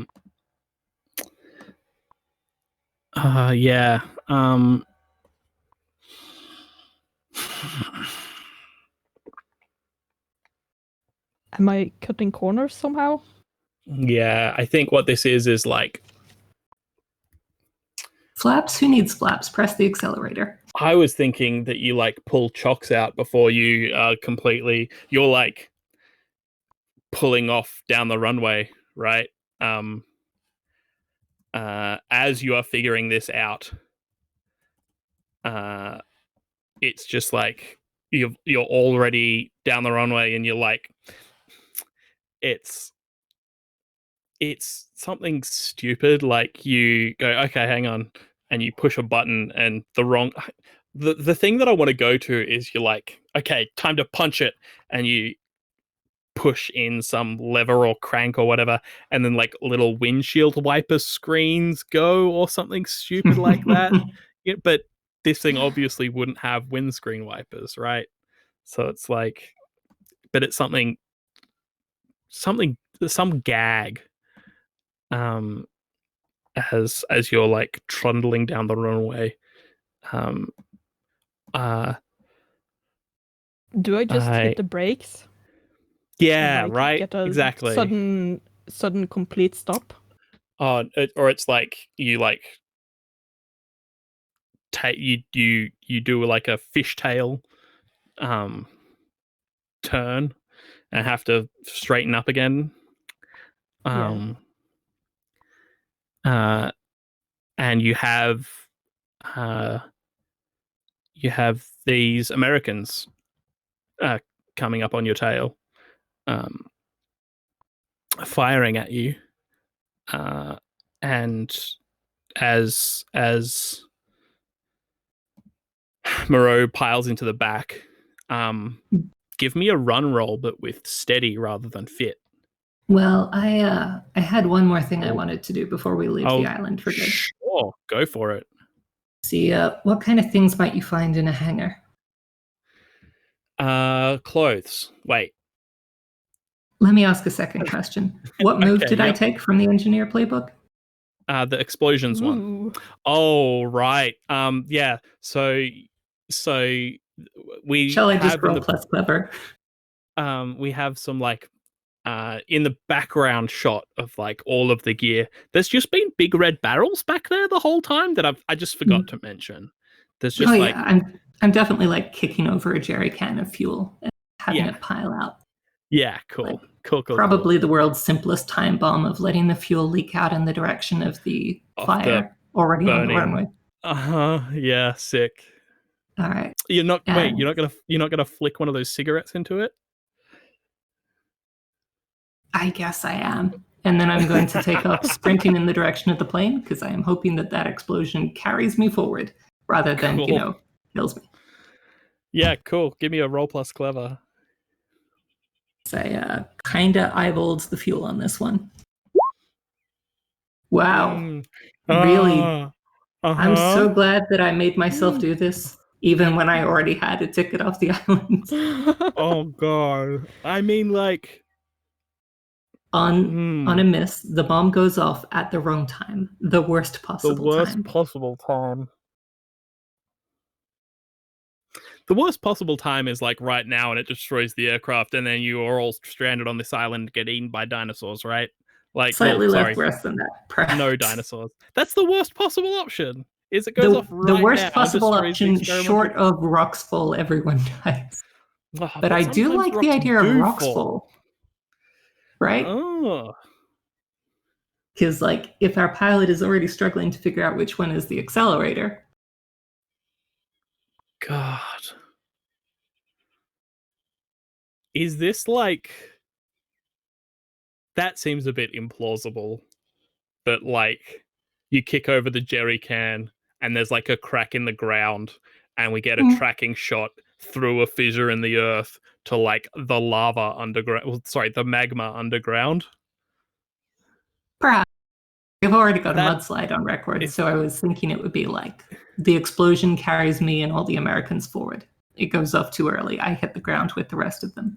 But that's not the last thing we hear, as a rumble from the hill behind us comes with. And it might not be a pyroclastic flow, but it's coming down a volcano. And that's like, we're getting there. No, I'm like thinking that this whole cliff situation is in a bit of trouble, right? Oh. Like, oof. We get some like, God, I've got too much. Not that. I'm thinking of like the Fleischer Superman cartoons, which just always seem to end with everything falling apart around the heroes. Yeah. Just like I'm going to give you an injury from this Hitting the ground real good. hitting the ground from this explosion. Whoop.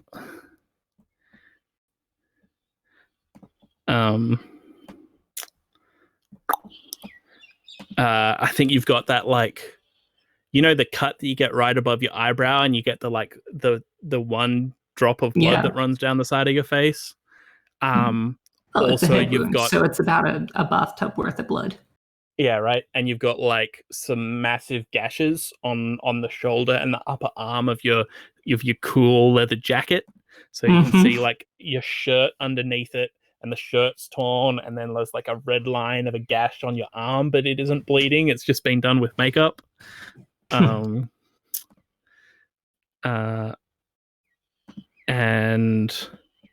like I want to get a run roll from like, you get to the plane. I'm not gonna I want to get a run roll from Angle Kraus with steady to like fly this plane out of here. Okay, so not a steady roll. Yeah, so it's a run roll, but with steady instead of fit, to like steady this plane, this experimental aircraft. Yes, with a jet motor. Yeah, with a jet engine. With like an experimental jet engine. Sounds very safe. Uh-huh. I don't know. This is like the third time I have rolled just once today. Okay. Bad. I mean, jet engines are very different from propeller motors. So it might simply be that she's like, the engine is spinning. Why is the plane not going forward? Why is it not working? Does the plane just not work? The thing about jet motors, though, is you've got to start burning fuel in them rather than just get the thing spinning. Yeah.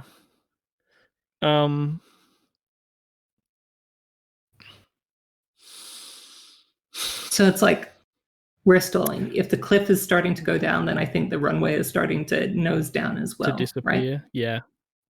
I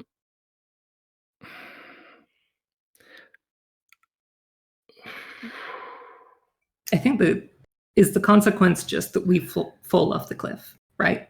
In the plane. We've come to the end of the runway. We're going down. In the plane. Yeah. This is like, I think this is, just the whole cliff, I'm thinking of like big cartoon cliffs here. This whole thing is coming down. Bloody hell. Stop missing rolls. I wanted to describe you like successfully flying this plane off in the nick of time, and now I have to describe you like almost crashing this plane. I have been getting bad rolls today. A plane take off a cliff? When have you ever seen a plane take off a cliff that did not first involve it disappearing out of sight, appearing to have fallen completely?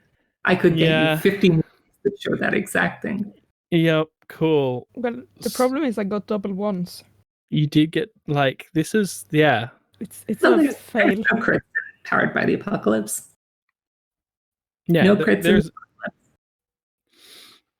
I think Moreau reaches a hand forward from their seat. It's still covered with blood and oil and whatever, and just grabs onto the doctor's shoulder as hard as possible, squeezing like, that intense "I'm trusting you right now" thing of encouragement. Yeah.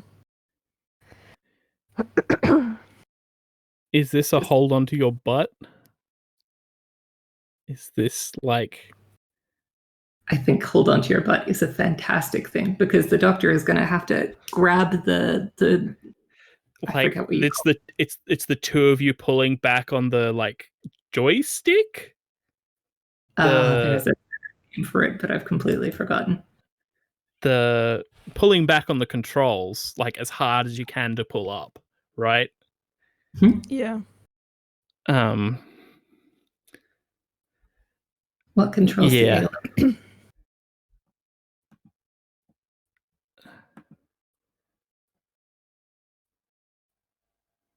Yeah.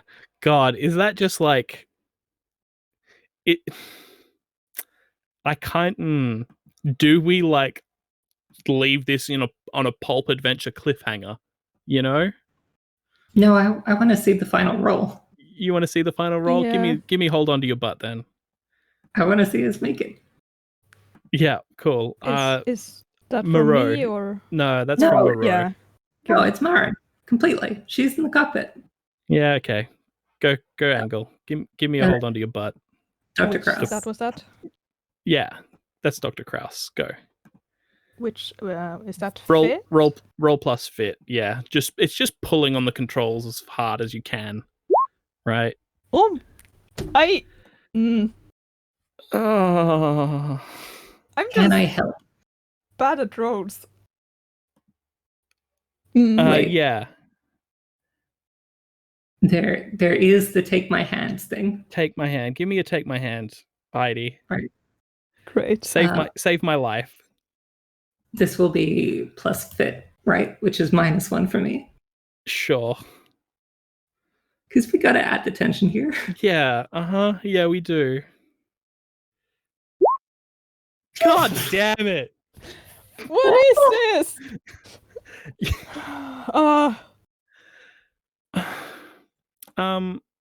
So I'm. this is awful. I feel so bad, but This is like so bad. I need to honor the fiction here, right? How many failed rolls in a row? This is like three failed rolls. 4 failed rolls in a row. So many ones. I see so It's many so ones. many. It's so many ones. Shout out that we've gone over the $1,000 mark in the course of this stream. Like, hell yeah! thank you so much for supporting the utter failures that we are. Yeah, I've counted and it's 5 failures in a row. God damn. It's incredible. So thank you everybody for who is the most recent? That's Cindy donating $69. Thank you, Nice. Cindy. Nice. Thank Getting you, Cindy. us to what is it? To $1,005.92. We've reached our goal like 3 3/4 of an hour past our first day. Yeah, that's amazing. Yeah. That's pretty cool. Pretty so cool. one thing is going well at least. And to I think honor that commitment to this adventure, I have one more trick up my sleeve. Yeah. Please. I just want a nice little epilogue for us at some. Are you gonna later like time. pour NOS into the engine or something?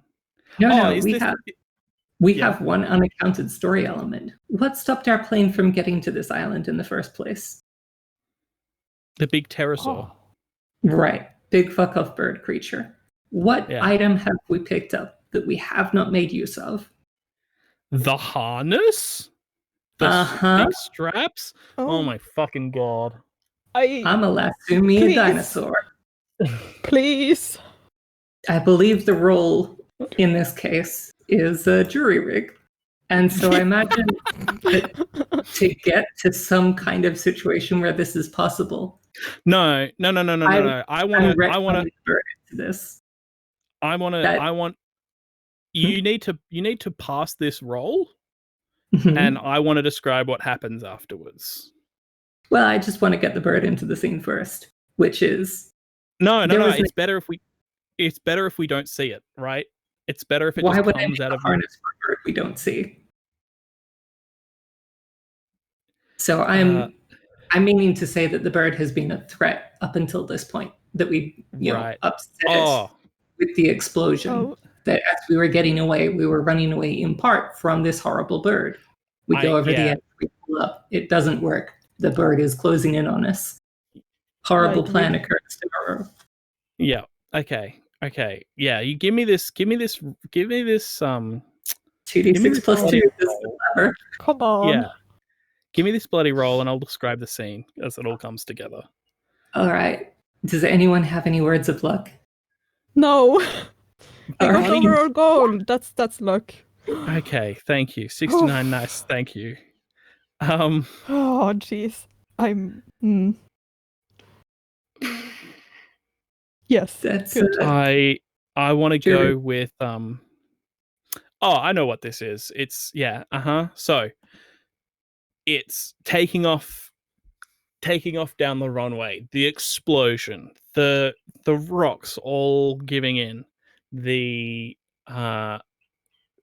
trundling down the runway, and we get like an above shot of this tiny little plane sputtering along, and the silhouette of the silhouette of the pterosaur streaking across the runway, the clutching on the shoulder, the "we got this," the pulling up as hard as you can on the controls, the Alana Moreau looking up, the streaking shot of the pterosaur coming down, and then the shot of the plane disappearing out of view over the edge of the cliff.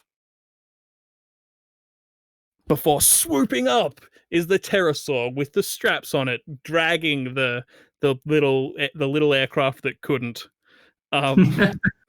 because it's like properly fucked, which is why there's so many fails, right? Like, Yeah. It's very it's bad. it's like leaking fuel and has parts coming off of it or whatever, right? The reason that the Americans were still there is because it was like really badly broken and they were trying to fix it and they hadn't fixed it yet. But like this pterosaur is pulling it like it's pulling a chariot. I love that. And great. Yeah. And did notice, since I only rolled an 8, there is a but to the making the harnessing which is you'll have to take something out, take apart something else. And I think the thing that she uses to like lasso it onto the creature was the pistol that she'd been holding onto for so long. It's not like your sick leather jacket, which you love so much, that's like over the head of the pterosaur like a falcon hunting No, mask. absolutely not. No, you're not giving up that leather jacket? Save the beaky, but I am not giving up this leather jacket. Thank you very much. I'm going straight from this mission to Le Monaco in Paris. Like, I need to look nice.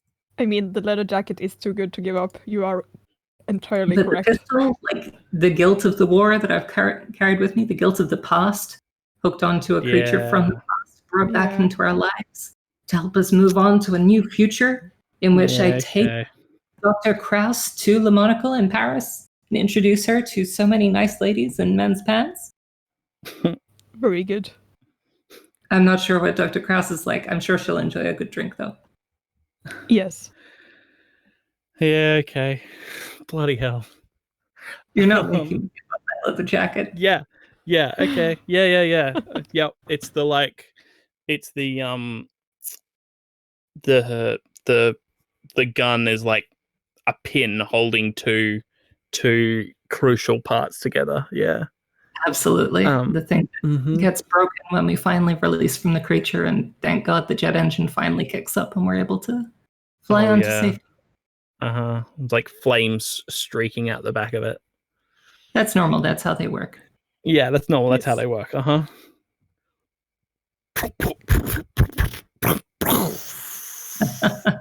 Yeah. Yeah, morning measure in the chat saying leather jacket is greater than the weight of the past. Yeah. Yes. It's true. But yeah, I think thank you very bloody that ending. Oh, had to get nail biting. It wouldn't be Pulp Fiction without a cliffhanger or a 12. This is true. It was all just, how it was supposed to go all along. The audience, I don't know this, but we've actually hacked Roll20 so that each of these dice rolls was planned out in advance. We played all of you. This wasn't a role-playing game. This was planned fiction. We've got scripts. Yeah. Oh boy. I'm still we, mad like- about Smith. Yeah, me too. What a piece of. His His mother deserves better. definitely serves better. He was his father's. Ultimately he was his father's son. Yeah. Mhm. Can we do just like a small little epilogue of like later? Yeah, sure. We've got To- 8 minutes. Yeah, that's what I'm thinking. 8 minutes is 7. Yeah. Go for it. Did we like go to Paris? Oh, 100%. Well, Alana Moreau is going there come hell or high water, and she would very much like you to come along. I think Angle insists on going home, just like for a little bit, to get her usual stuff. Yep. And I mean, if we're traveling already, there's a grave in Belgium that Alana needs to go see. yeah, I just Great for a German officer. Died I'm in gonna 1918. I'm gonna post in our Discord chat what Angle looks like when she's not in adventuring gear. Sure. That's not bad. There we go. I hate phones and everything about them. If I'm fast, I can get it onto the Roll20. There we go. Yeah, cool. Yes, that's what she looks like, and she also gives Moreau a gift. It's just a small bar of soap wrapped in a little bow, and there's a label on it that says it's an angle bar. Oh, And it's her specialty soap that she makes herself from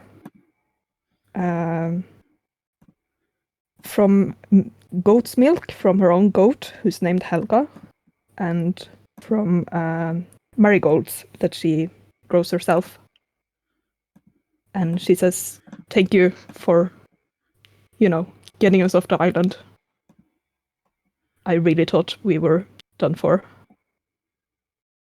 she takes the soap, and unlike her usual closed self, she's doing her best to show just how moved she is by this lovely gift.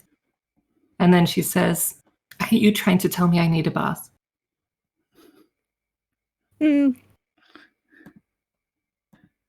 It's you should do it more often, maybe. I think we all need to restore ourselves for a while after this adventure. Definitely laughs at that. And I suppose we end up in Paris. Or wait, if we're already in Germany, then we're going to Berlin. Like early 1930s Berlin. Mwah. Gay capital of the world. Yep. There you go. There's the picture of Dr. Angle after the war. Yes. With a cigar. With the cigar. Gotta get your tobacco. It's healthy for you. Gotta get that tobacco. Healthy for you. It's very good for you. 1900s. It's good for your constitution. Recommended by doctors. Not the tobacco of today, only the tobacco of the past. Yeah, don't smoke, kids. That was a joke that we were saying. Yes. Please do. Yeah. If you want to take a cool thing that Alana Moreau does, it's wearing a leather jacket and exploding things, not smoking. Yes. Much better. And throwing American teenage boys into the mud. But only after they've been, very rude. Yeah, throwing rude American teenage boys into the mud. How about that? That'll do. That'll do. And, since we're in a mood for epilogues, why don't you pick one of our good friends from the island, Mitch, and tell us how its life went. We Oh got so god, many. really? So Silosauruses. Boop. Oh god, hang on. Let's bring them up to the front. It's that one. It's that one. Droop. That's not the front. Silosauruses. That's not the front. Is that the front? I've got Or too many it's- things on top of each other. Yeah, see, there it is. Silosauruses are rescued from the island and domesticated, and everybody gets to have them as pets. And it's not a problem at all, and everybody loves them, and they are good. It's This all is the the best. darkest timeline I've ever heard of, Mitch. It's everybody gets birds dogs for Christmas. Yes. Perfect. I would like one, thank you. Yes. But yeah, I'd like to thank Heidi and Marin for playing this silly Powered by the Apocalypse game with me. I'd like to thank everybody who's donated, and especially I've already forgotten who it was that got donated $69 to get us Cindy. over our goal. What game's next? I've missed. Who's up next? It's obviously I have it here. Dusk to Midnight. Dusk to Midnight. It's a good one. Yeah, that's like the mech. That's one of those mech. That's from the Sad Mecha Jam, right? Very possible. So I remember it was played It's on by- to Partisan. Yeah, it's by Riley Rethall, who is Oh, a yeah. pretty cool person. It's with a a lot of GMless things like that. storytelling games about the last mech pilots in a war they're about to lose. So that should be dope as hell. Yeah. And if you're super keen and want to hang out until like tomorrow, you can catch me playing Wagon Wheel. Ooh, that's gonna be Nice. It's going to be very fun. If you want some dinosaurs, because you didn't get any at Escape from Dino Island, you will get some dinosaurs in Wagon Wheel. Not my fault. I had nothing to do with it. It was somebody else's suggestion. But also, go to your local museum. They got dinosaurs right there. Wear a mask. Or Right wait a there. while. But I think we're going to have to swap over to somebody else now because it's. Yes. Well, before we go, thanks so much to Mitch for jamming and to was it Elisa at Sterition on Instagram? Yeah, Alyssa. For the incredible art of our not dinosaurs. Who did more prep? She did more prep for this game than I did.